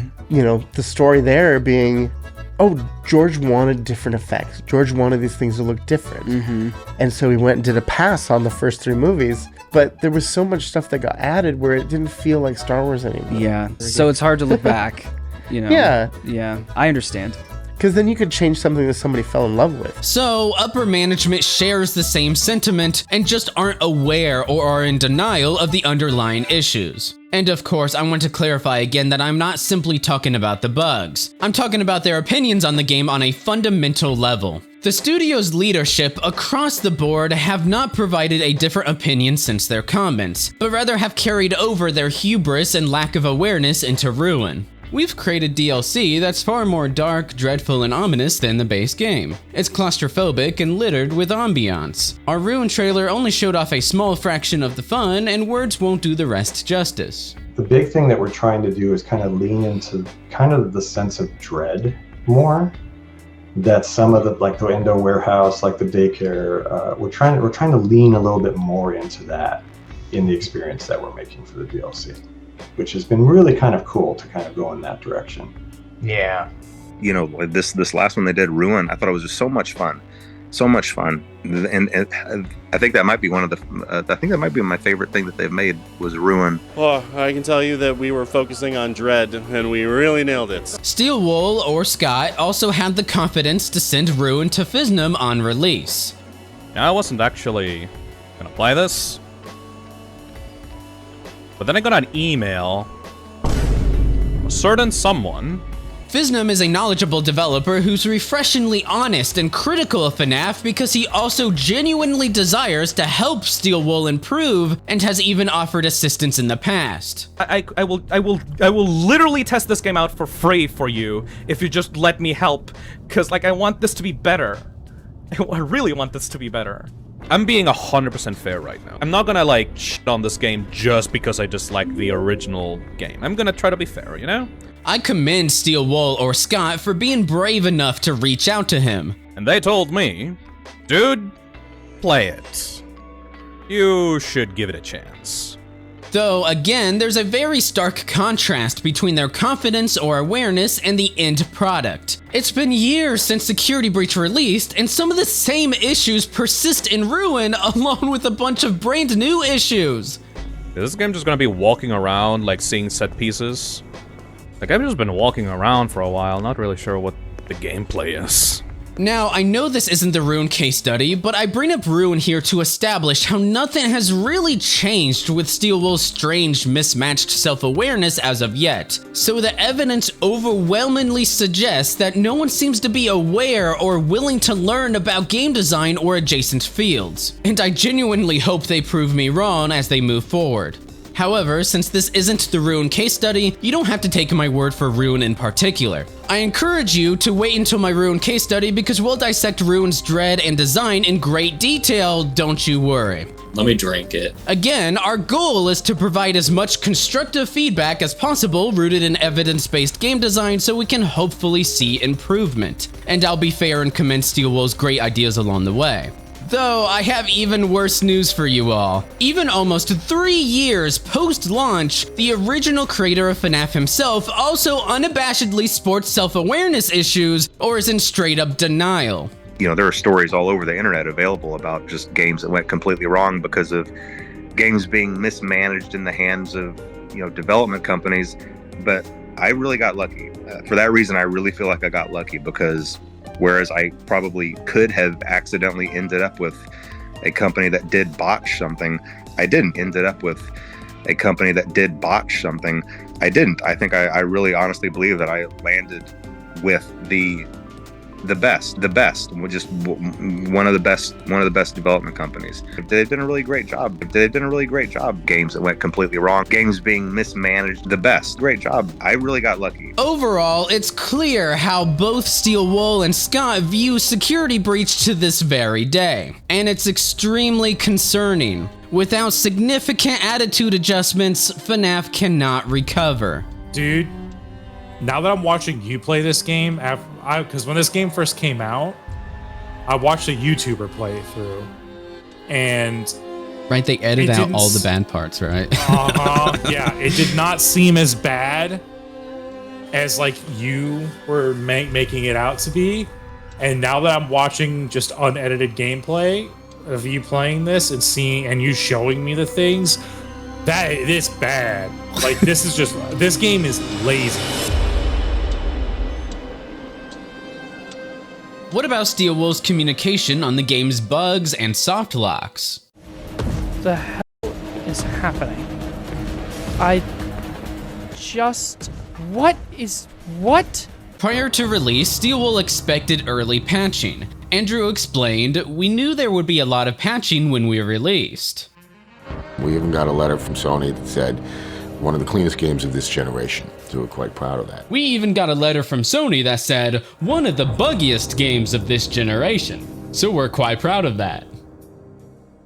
However, most of their communication conveyed plans to fix priority bugs, then in the long run, only minor bug fixes and performance and quality of life improvements. We have specific plans for performance improvements, UI improvements, quality of life improvements, etc. They seemingly didn't expect how broken the game would be on release. The executive producer shares the same sentiment, small patches and little things here and there. We're going to be patching the game. We're going to continue to do things like quality of life improvements and performance improvements and things like that. So there will be small patches here and there for things that we want to change that we didn't get to. Little things here and there, just upgrades, updates. He then conveys how, again, the team just didn't expect the game to be so broken. For us at the studio, we are a little sad because we wanted to get cracking on future content for the game. Pre-release, he also expresses with confidence how they fixed every serious issue. I am fortunate that I get to tell you all with complete honesty that every serious issue we found, things like hard progression blockers and game-breaking crashes, have been addressed. In all my years in games, I've never been able to say that with a straight face. What games were you working on where hard progression blockers and game-breaking crashes weren't addressed? Well, apparently Security Breach, because ironically, he still can't say that with a straight face. The game was released so broken and unplayable that soft locks were not just possible, but common. Have you run into any soft locks? Three. Okay, yeah. I've only played the game for about an hour, and I ran into 2. So... There was at least twice when I got stuck in Freddy and lost all my progress. So my recording, I lost an hour recording because I couldn't use it. I got stuck in Freddy and he jump scared me. I couldn't use the charging points. That happened to me 3 times and ruined 2 recordings. Raise your hand if you had to like get soft locked and restart in some capacity. Okay, so so basically average. Well done. Okay, so why the disconnect between the studio and reality? To answer that question, let's draw attention to a couple bugs in particular on release. I'll let Security Breach speedrun expert Astral Spiff explain. Security Breach can be absolutely brought to its knees and destroyed with one press of the spacebar. The game requires you to get in and out of Freddy constantly, so players will do this many times in their playthrough. So either there was 0 playtesting or nobody ever tried simultaneously jumping and entering Freddy, because if you just jump and press E to enter Freddy at any point in the game, the entire game unloads around you. No walls, no enemies. How in the flying fuck was this missed? And our final playtest failure. Freddy can open every single door in the game. How did you miss this? You gave the player this big hunk of metal they could call to their exact standing position that will open any door in the game for them. Some will have invisible walls preventing you from walking through, but that isn't anything a quick ingest into Freddy and dump out the other side can't fix. Just come on! Additionally, according to Spiff, not to mention that players everywhere are getting stuck on what to do and struggling to progress.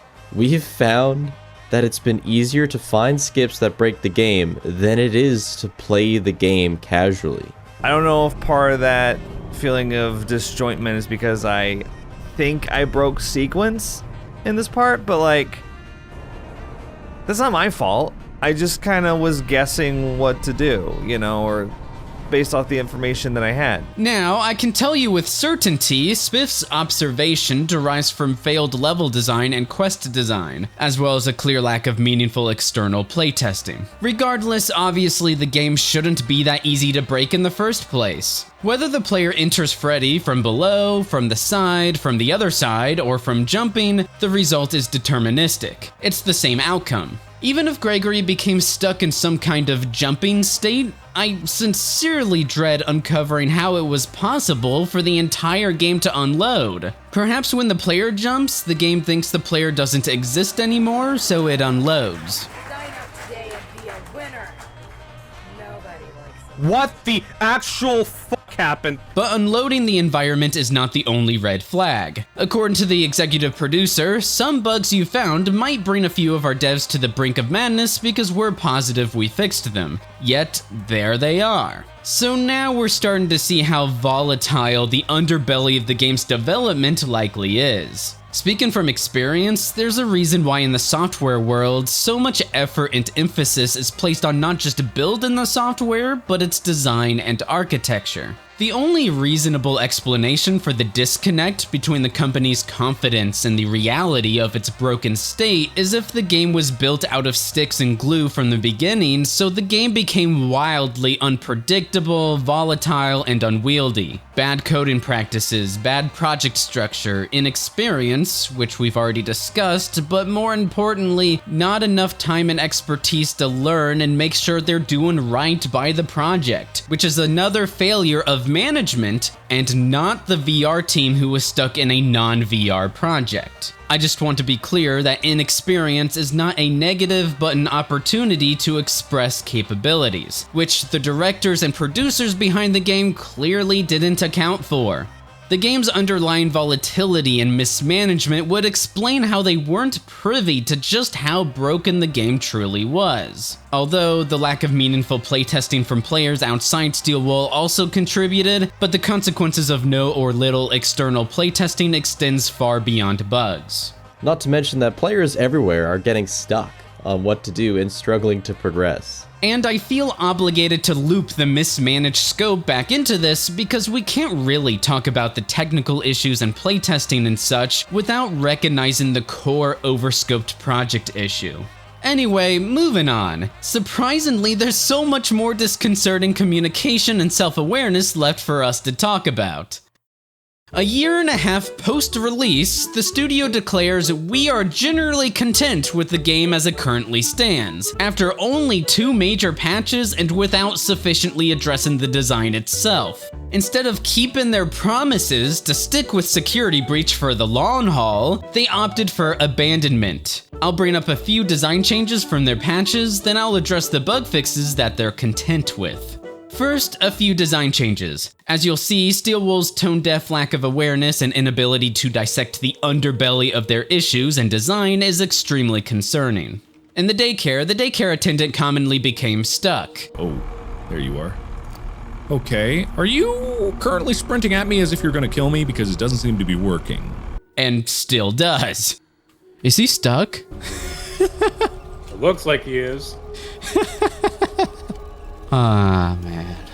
It was practically a guarantee. In the second major patch, instead of improving the game's pathfinding and AI systems, they removed assets and collisions from the daycare as a workaround so the daycare attendant would be less likely to get stuck. So why is the studio behind a multi-million-dollar game choosing to duct tape their product by removing content and leaving the systems in a volatile state? If you're going to do something, do it right. If it wasn't quality, we weren't going to put it in the game. This was clearly implemented as a good enough before they canned their promised long-term support for the game and claimed to be content with it. Kinda scared to go this way, not gonna lie. Through the slide! I think he did. Polished. Polished. I can think of no other word except polished. Anytime somebody uses the word content, not a good sign. We wanted to make sure we had enough time at the end of the game to polish it. which is key. The patch also added in more Vanny voice lines when encountering her in Lost and Found. And then the filter effect goes away. And then she teleports there. I wish they were transparent about which voice lines and why only in Lost and Found and nowhere else. Again, transparency issue, but frankly, the added voice lines don't matter. There are bigger problems with Vanny and the threats than simply the general lack of voice line variety. Vanny is present for a few minutes at most throughout the 16-hour game. Why are these animatronics even trying to kill me? You know what? Don't fucking answer that. Why is Gregory here? How did he even get here? Who knows? The fucking story of this game is cut up to fucking pieces. I have only seen Vanny once in the game. She's like barely in this fucking game. The threats don't operate well in the level design, but Vanny might be the worst of them all since she comprises 2 modes. Awkwardly skip in a straight line while ignoring you, and hard lock onto you even if you're hidden from view. Oh no. Are you... Come on! I'm in there! Are you just stuck? Hi. The game incessantly spams its voice lines, and the most prominent sound design for the main threats is the voice lines. For example, when Moon crawls through the play tubes, you don't even know he's there until BAM! He's right up in your face yelling one of the few spammed annoying voice lines. Okay. This is like weirdly... What the? Hey, you... Instead, we should be able to hear Moon's movements and advances so we have a chance to react. Voice lines should never be the most prominent sound design for threats, and yet Security Breach thrives on the voice lines. I will find you. I will find you. Added more voice line variety only marginally bandages the game. Added in more staff bots to patrol after the player acquires the security upgrade from the Gator Golf office.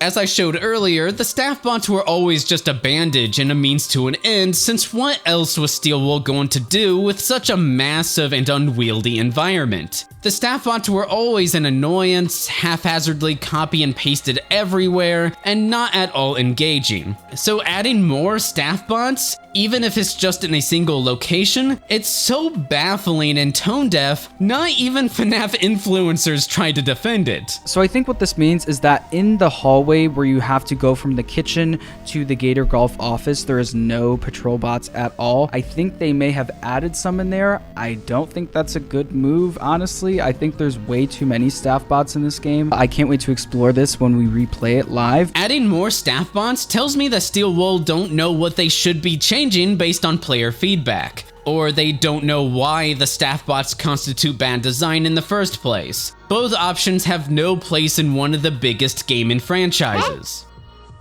Similarly, they reduced the stun length of the Phaser Blaster. While this change might be a valid balancing adjustment, it ignores the fact that the threats are basic and annoying to deal with in a game centered entirely around tedious backtracking and fetch quests. So just like I said in my Security Breach video, even though the Phaser Blaster invalidates most encounters, I would still rather keep the Phaser Blaster's unbalanced stun length as a bandage unless they remake the game with engaging threats that don't teleport every 5 seconds.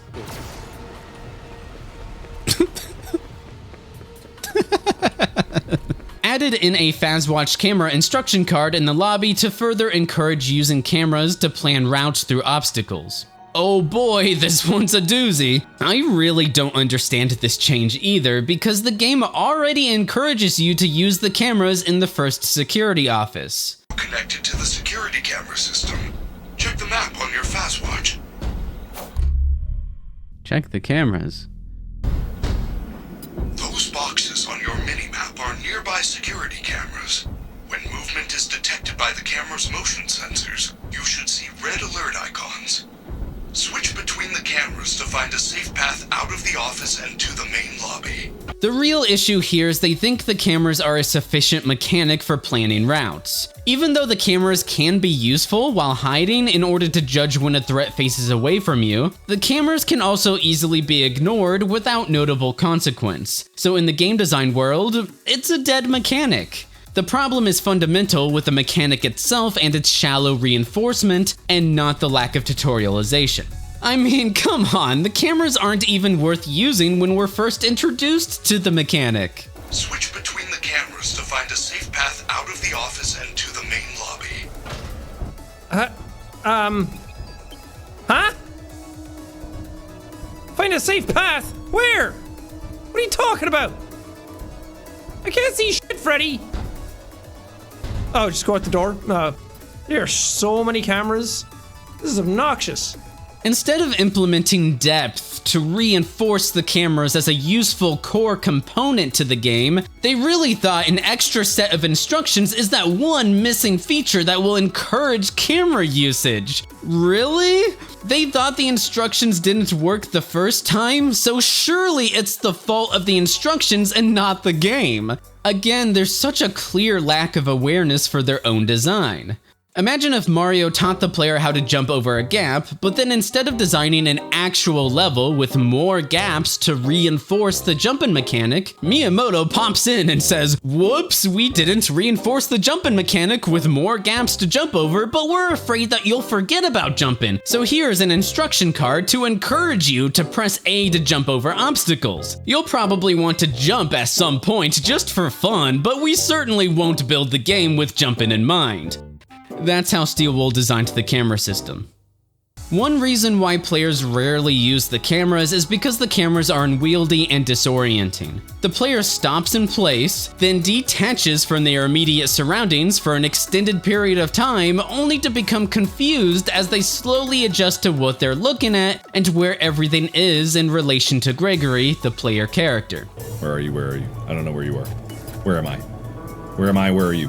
I'm nowhere. I'm in the void. I don't know. It's hard to get oriented. Like, where am I? Yeah, great.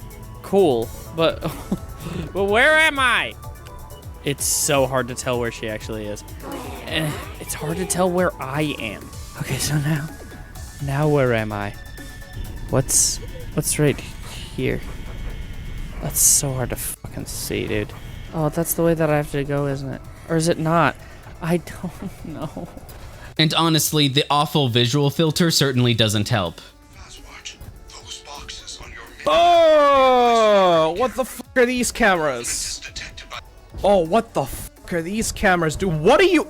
Are you vomiting? Oh god, you look so fucked up in these cameras, bro. There's another reason why players rarely use the camera system. Much of Security Breach consists of running across large spaces or trying to figure out where to go. So the cameras interrupt the already poor pacing of the game. Basically, it's obvious that the camera mechanic was shoved into Security Breach because the FNaF series is known for cameras and that's it. Compare the cameras to Alien Isolation's motion tracker. The motion tracker allows the player to retain control of their character and to stay engaged with the horror environment, sound design, and possible threats. The motion tracker also produces noise for the threat to hear, which contributes to depth.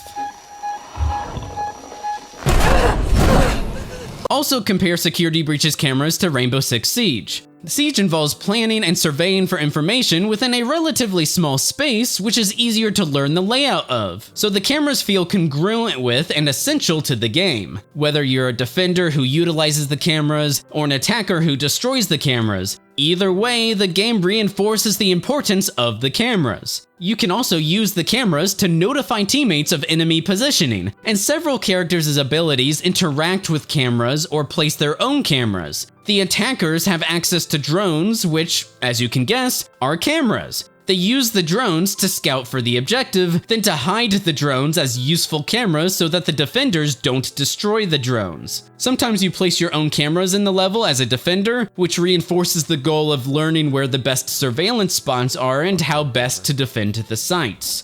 Also, when you view your own self-placed cameras, it's easier to reorient yourself because you know exactly where your own cameras are and they're fresh in your mind. Obviously, Siege and Security Breach are completely different games, but hopefully you can see how a game should treat a central mechanic with respect and how much effort goes into reinforcing that mechanic, and thus, depth. On the opposite extreme, a fantastic example of a game that doesn't respect or reinforce its camera system is the second FNaF game. The puppet requires you to open the camera system to wind its music box, but that's it. The rest of the cameras are worthless. There's absolutely nothing else in FNaF 2 that reinforces the camera mechanic, so it's shallow and thus a failed mechanic.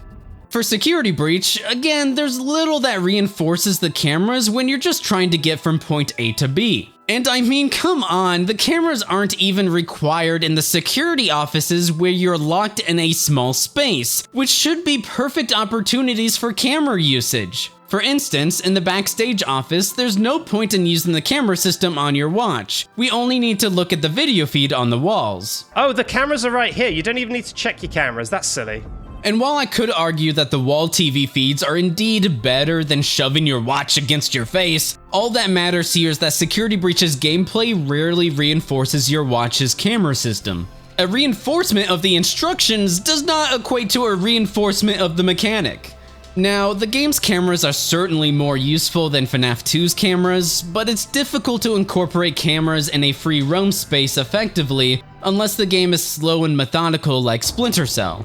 In Splinter Cell Blacklist, you can throw a sticky camera on a wall, then view the area from it. The slow-paced nature of the camera doesn't conflict with the stealth game's slower pacing. And since we personally placed the camera, it's much easier to reorient ourselves when viewing the environment from the camera, especially in a much smaller and well-considered space than Security Breach.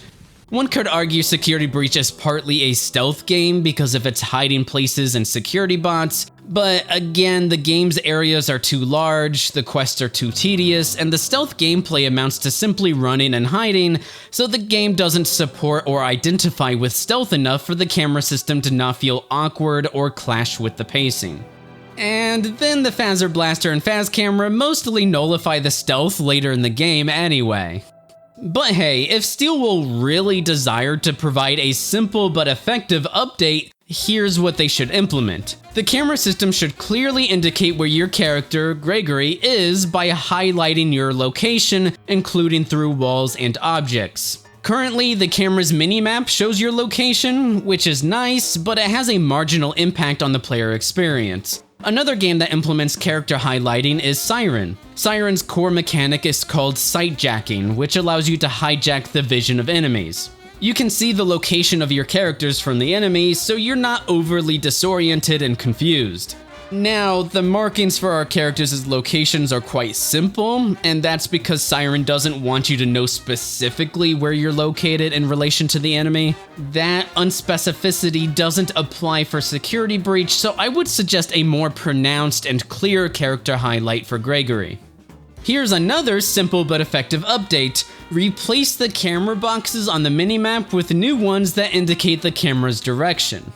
Both of these relatively simple changes assist in the player adjusting to the camera view more quickly. When you pull up the camera system, it'd be easier to adjust to your location and surrounding space and threats. It would also be easier to adjust to each individual camera as you shift between them because you already have an idea of where you are and the direction the camera faces. The more intuitive a system is to use, the more likely the player will use it. I would certainly opt for a couple changes like those that improve the camera's usability as opposed to, yeah. So, as we've seen from the design changes so far, Steelwool is clearly unwilling to dissect and address the underbelly of their issues and design. Even worse, some changes indicate a lack of awareness or ability to recognize the issues in the first place. And if that sounds overly harsh, we'll discuss one conclusive change in particular very soon. But hey, how about good changes? For example, added in Comedy Bot's comedic routine. Oh, wait, its comedic routine was broken content that was supposed to be in the game already. In all seriousness, one good change is updated the Fazwatch to indicate party pass quantity. Obviously, the party pass quantity should have been in the game already. It doesn't require playtesting to determine that it's a required UX element, but it's a good change regardless. They also updated the timestamp system to break subtitles into more readable lines, which is fantastic, except when breaking out the subtitles of the biggest text blob in the game, they also break the subtitle syncing. Ladies and gentlemen, thank you for visiting, and we hope you enjoyed the show. Freddy and the gang are... We encountered this voice line near the beginning of the game, and it's not missable, so I'm just really confused by the lack of polish and quality assurance, especially for something that should have already been implemented pre-release. The subtitle used to be in one big block all at once, and they fixed it, but now it's out of time. Now it's completely out of sync. Yeah. It's like you didn't bother to test the change you made. Are you kidding me? The subtitle desyncing occurs throughout the game. This is what they're content with, otherwise known as they already have your money. Freddy, the power's only at 15% and they're pounding Oh my on gosh, the is door. this desynced How am I too? gonna get... We are almost out of time. We need to get to a recharge station immediately. Every hour. The audio's desynced again. Do to you? Routine maintenance. I can't I'm move. functioning I much guess this more is a better cutscene. now. Grammar function error. Oh my Perhaps I'm gosh, the still not subtitles at peak desynced performance. again. You are now in control of one of our highly qualified pizza-making staff bots.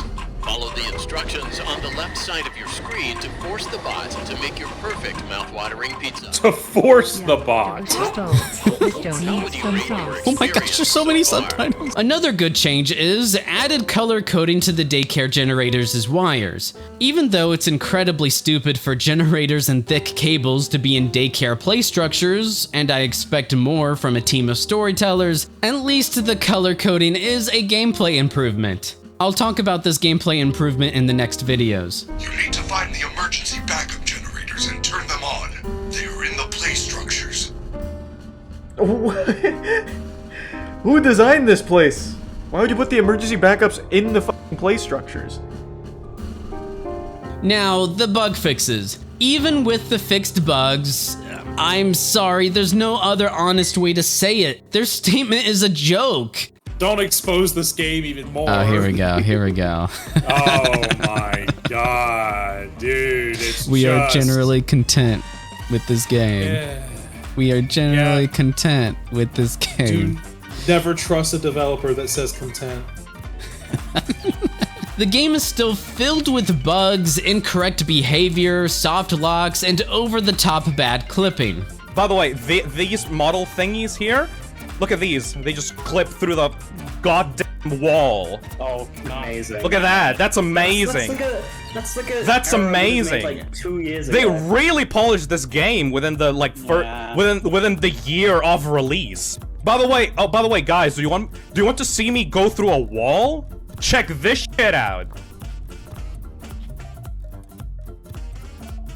That's it. The game is soft locked. The game is soft locked. You don't understand. You don't understand. Yeah? The game was patched. Yeah, the game was patched? No, you don't understand. The game was patched. Listen, this is just stylization. Yeah, it's just stylized. It's stylized. It's stylized. For example, after Steel Wool very bravely said they were content with the game, several YouTubers, including Backseat Streams and Fiznum, attempted to beat the game without encountering a single bug or unintended behavior. And the game is finally fixed. So, with breaking it clearly off the table, I challenged myself to do the opposite instead, and complete the game without witnessing a single glitch of any kind. How hard could it be? Gregory, you have it. God! I honestly think this might be impossible. They discover what happens when the code is so hopelessly spaghettified that it's easy to encounter the strangest of issues that wouldn't likely occur in a well-built game. It's seriously no wonder that the team gave up on it entirely. If I pause the game, does Moon spawn? Oh my god. Why does that happen? Backseat and Fiznum even discovered that an entire key feature is unusable in the no glitch challenge. Whenever you call Freddy, there's a good 60% chance he will just appear out of thin air in front of you, usually a couple of feet into the air.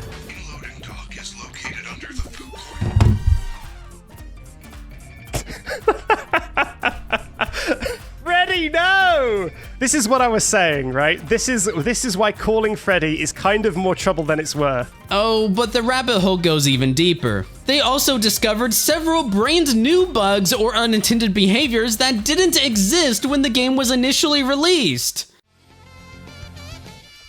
Now, why is this happening? I swear that didn't used to be there. I swear that's new. That is correct, past backseat. This wasn't an issue in the launch patch of the game, and I just find how often this keeps happening to be very interesting. Attempting to beat Security Breach without seeing some unintended behavior or bug proved so impossible that one of the most popular FNaF speedrunners, Spiff, conceded and never released a video for the no glitch run, instead commenting on Backseat's video, "Major props to you. I tried this and hated it so much because I couldn't decide what was a glitch and what was just terrible game design."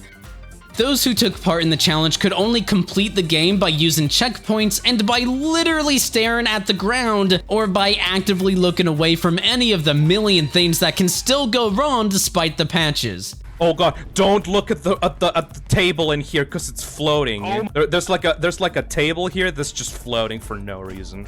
Of course there is. Pre-release, Steelwolf stated, "Leading up to launch, we've made thousands of balance changes and bug fixes. I'm terrified to know what kind of state the game was in prior to release and the amount of duct tape used. Backseat likens the game to playing roulette for every second the game is open." Every single frame the game is running, yes, the game has the potential to just do something. And so every frame you're playing that is new, there is potential for a new glitch. It's just the way of the game. Just roll that dice. Yep. Roll a dice 60 times a second and hope that none of them come up glitch. I'll rapid fire through Phil's experience to really demonstrate and hammer home exactly what Steelwolf is content with. I'll also mix in some of my own experience. Now we run. Now we run. Now we run. Now we run. Now we run. Glitch. She got glitched on the boxes. Oh. That's just, isn't that just fun? Just go, just go, just go, just go, just go, just go, just go. No! I remember, no! All good. Yeah. Ah. Why even? Or up. It's oh my god, what are you doing? What are you doing? Maybe. Oh my god, is that... Is he just... Oh no. It's just, it's a glass floor, you know? A He's layer just- of glass on top of the carpet. He's yeah. just floating on the floor! Oh, that's a lot. Why are you doing that?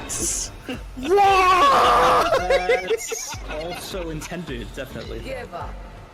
I mean, they put those there to block her way. Oh, hi! Oh no. Staff butt! Staff butt! Staff butt! What? Oh. Oh no.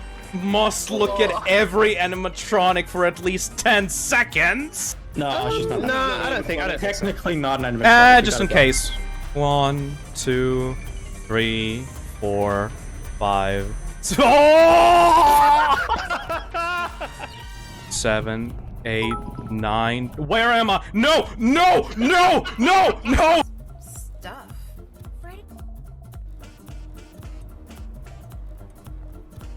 Come on!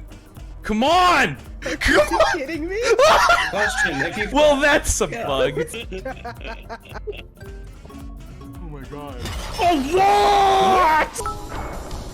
What the fuck? No! Okay, so this one. Wow. What's Walking that for. What is that?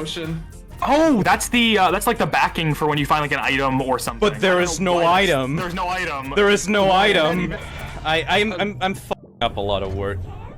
No, it's fine. You should it's use that okay, taser you're you alright. definitely have to keep yourself awake. I just. Yeah. That is an entire fucking door. That's an entire fucking door. Yeah. Are you kidding me? Don't look at the door. Well, Don't look at anything.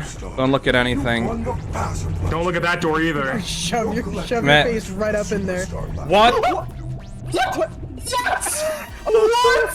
How there's no way? How? I'm just everywhere now. Is this just over?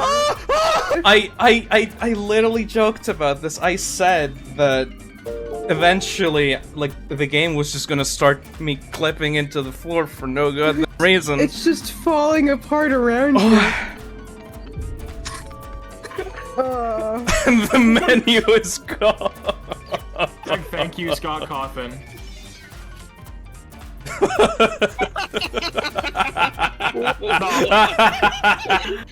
are two sides to every battle. I find some. Oh! And then there's that. Yeah. You can use, if you just have Freddy.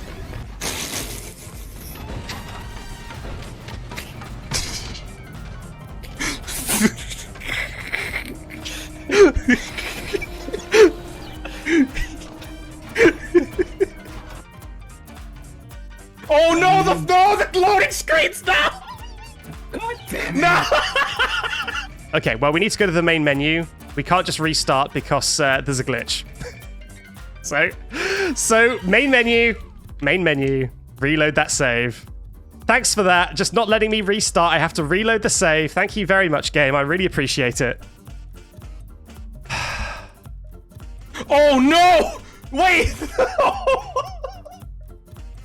The loading screen. Wait, dude, of full things. They mess that shit up. It's not even hard. You know what that is? That it's. I mean, okay, I've been experimenting with Unreal Engine 5. That is called a widget. They put out like a widget text on the loading screen. Okay, but how does it happen? How do you Because stop with a that? widget in Unreal Engine, like there is like an alignment for it. Like, you know, like the alignment for that by default is on the left instead of the middle. But they don't, I guess they don't know to like put the default in the middle. So instead of putting it in the middle, they just have like every single frame, they manually put the loading screen like alignment on the middle. Dumb. But like it fucks up at the start because the thing is loading, right? So yeah, obviously, yeah. So it just takes a while for it to like align according to the code that they wrote. Even though it's really easy to just put it aligned in the middle from the very beginning. Great job. Now close the casing. Nice. Nice. What? Why did that happen? Let me get a clip. You probably clicked the wrong pixel. Where was it expecting you to click there? So what Spiff just sent me just now is an image where you can see very clearly that I did in fact click on the right side. Yeah, that's where you click. And in fact, what you actually need to do is click this pixel over to the left. I mean, you know, to be fair, Phil, it was quite obvious, so it's all on you, I think. Oh my god, that was close. Yep.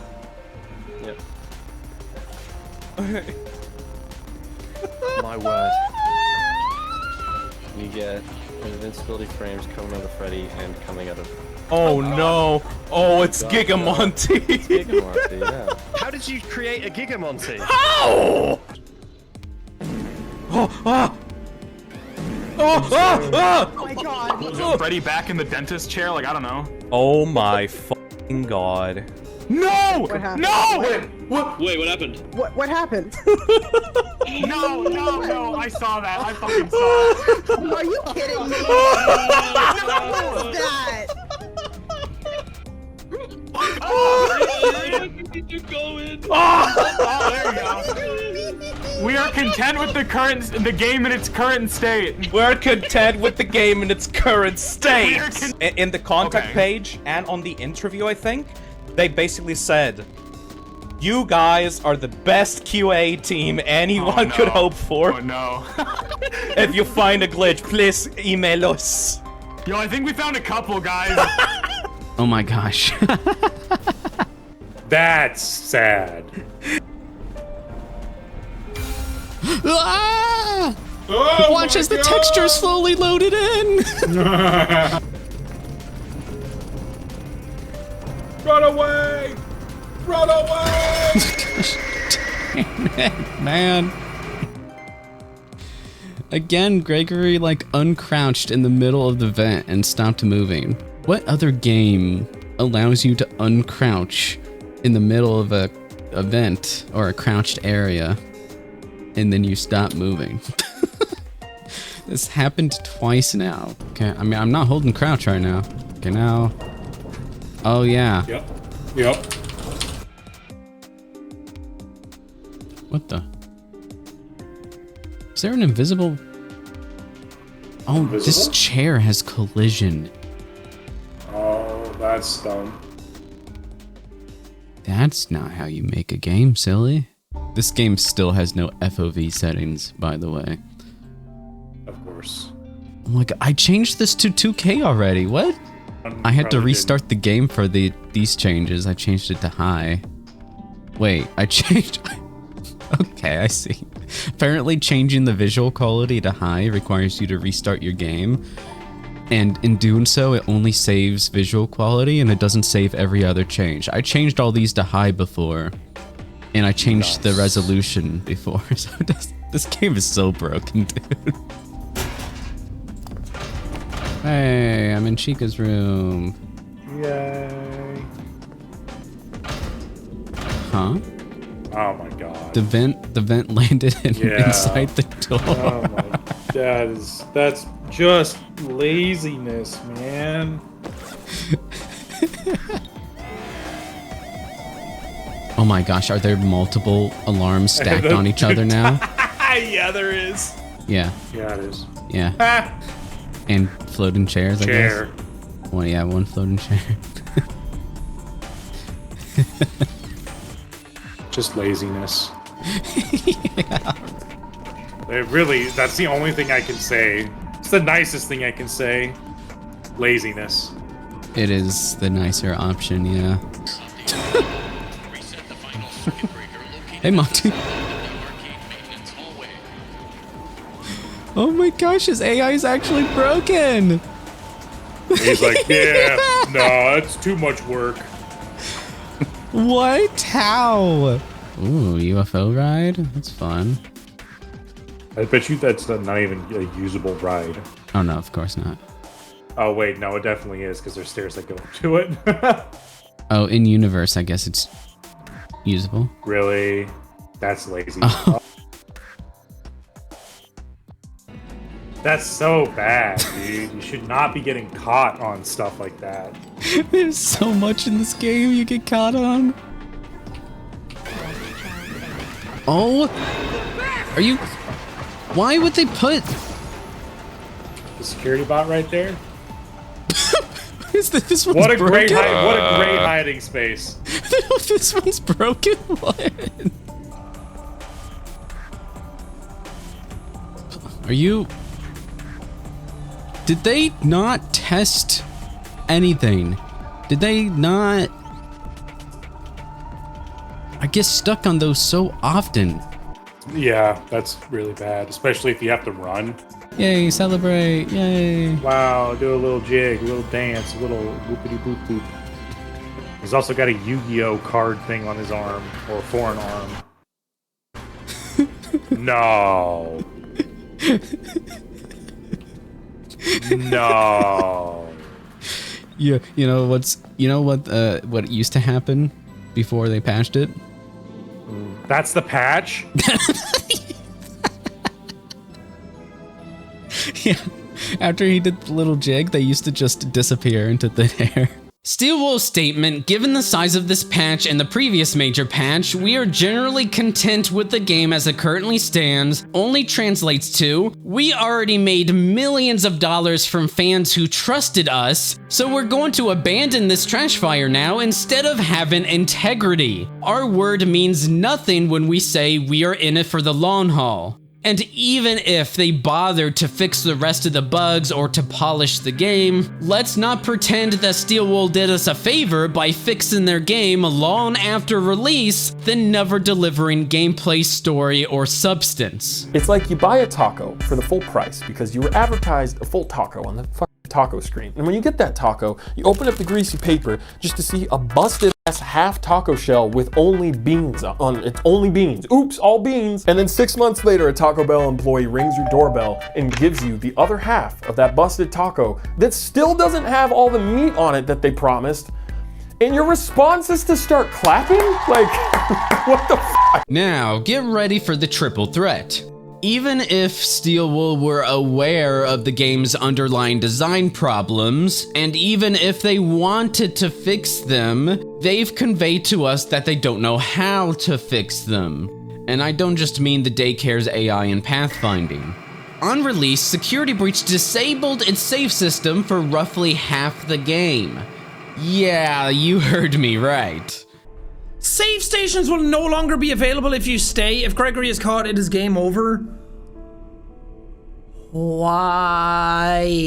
Why? That is such garbage game design. Why? Oh, God almighty. What was Steelwool's response to the universal outcry from their player base? The save system was to increase difficulty. Oh my gosh, this statement is such a red flag. Sounds like somebody's never played any hard game before in their life. What does this game benefit from being more difficult? I'm not going to mince words here, since Steelwool should at least have a beginner-level grasp of game design, though I expect a much higher quality and competence than beginner level from one of the biggest gaming franchises in the world, and I will treat them with enough dignity to expect that high level of quality, unlike the broader FNaF community.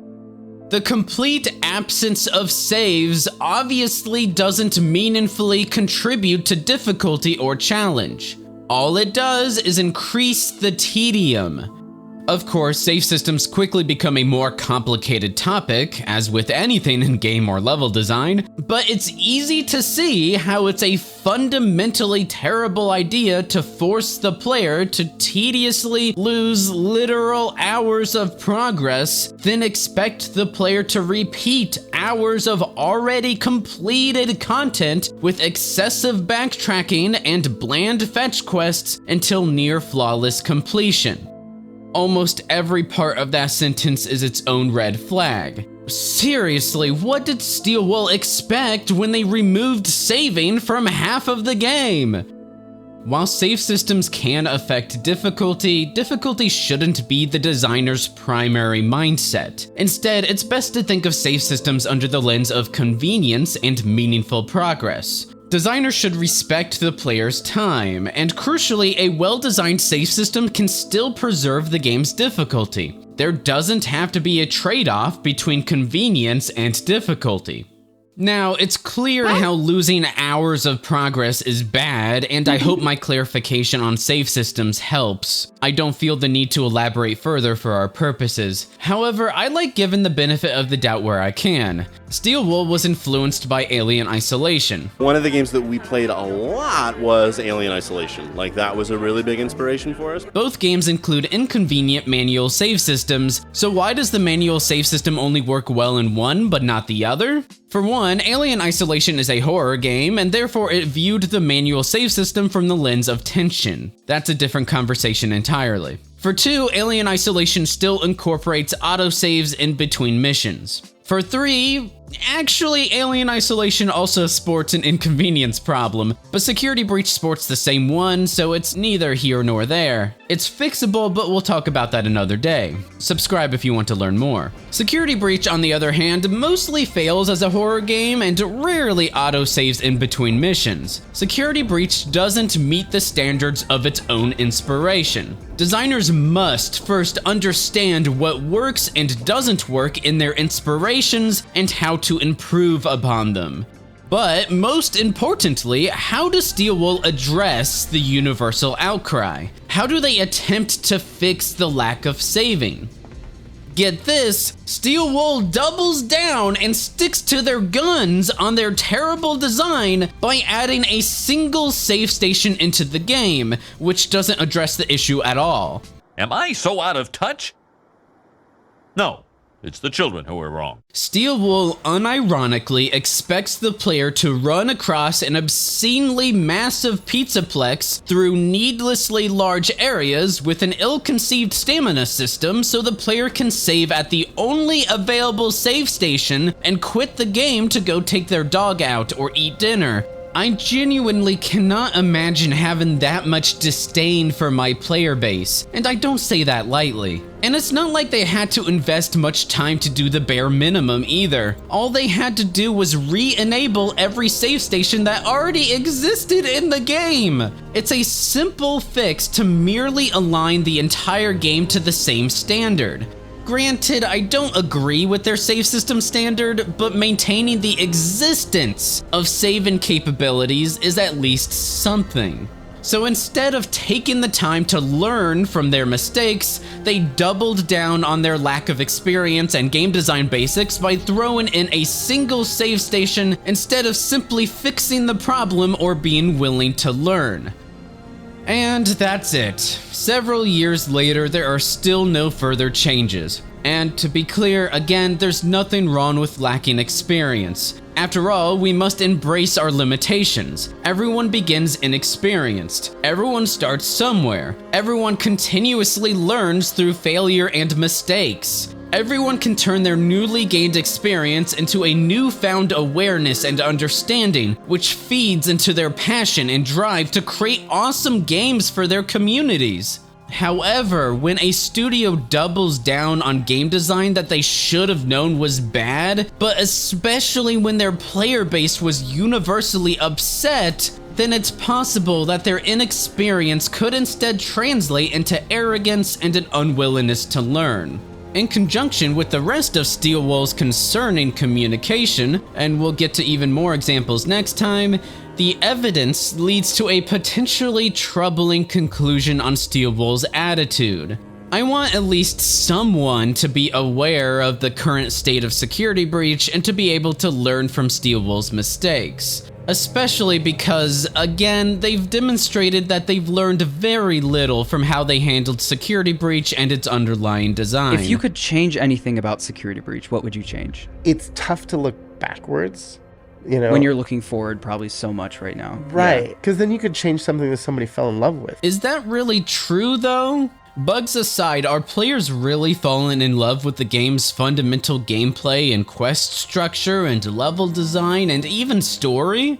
There's only one reasonable explanation for such a statement. Steel Wool clearly has a selection bias of people who aren't interested in helping them improve and become a great studio. So I'll help unmuddy the waters for them because I genuinely care. Oh, and Steel Wool continues their selection bias for their next game, Secret of the Mimic, by paywalling teasers. No. Anyway, when Jason says he wouldn't change anything about Security Breach, I think his mind is solely focused on the visuals and, I guess, storytelling, because that's what Steel Wool constitutes, as we discussed earlier. But regardless, I think it's further evidence. Evidence that's indicative of something deeper.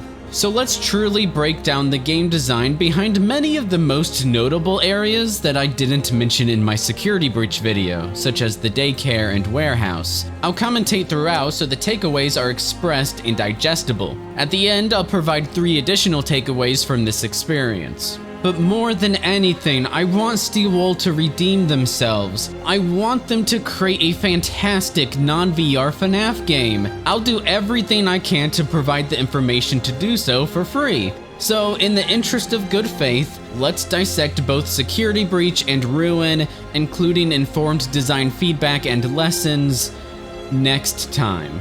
At the end of the day, Security Breach is a fascinating and important case study of a game capsized by poor management, inexperience, and mismanaged scope that people can learn from.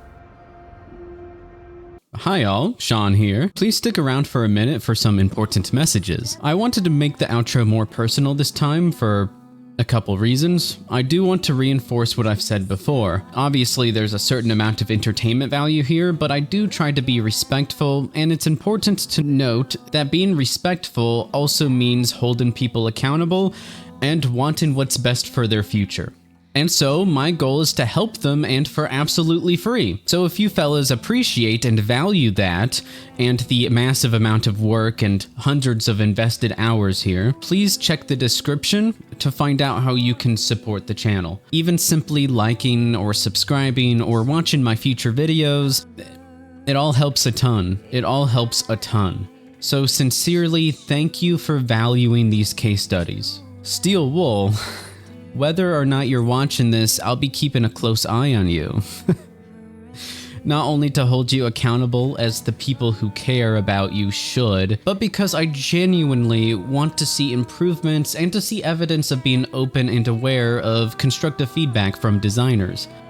Also, if Steel Wool or any FNaF-inspired solo dev or indie studio would be open for and interested in a second pair of eyes for design-driven feedback, I'll include the link to my brand new indie game design consulting service in the description and the pinned comment. Don't worry, fellas, I fixed that stray hair. Otherwise, I'll still release high-quality case studies here on this channel for free. I provide other free resources as well on the consultant website, all free.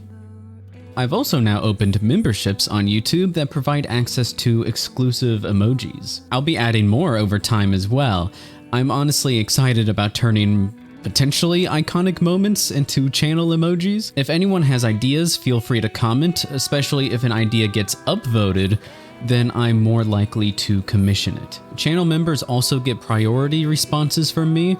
I may add other benefits in the future, like member exclusive streams, but I haven't quite figured out how I want to handle streams yet. Also, ever since my Cuphead DLC videos, I've been adding an FAQ style pinned comment to my videos, so if there are any clarifications or corrections that I need to make, they'll be there. That includes anything that comes out of conversations with you guys. I do try to read every single comment, and I try to acknowledge or respond to most of them. I really do appreciate your comments. Also, I love when people share information with me, so I can use that information for a future video like this one.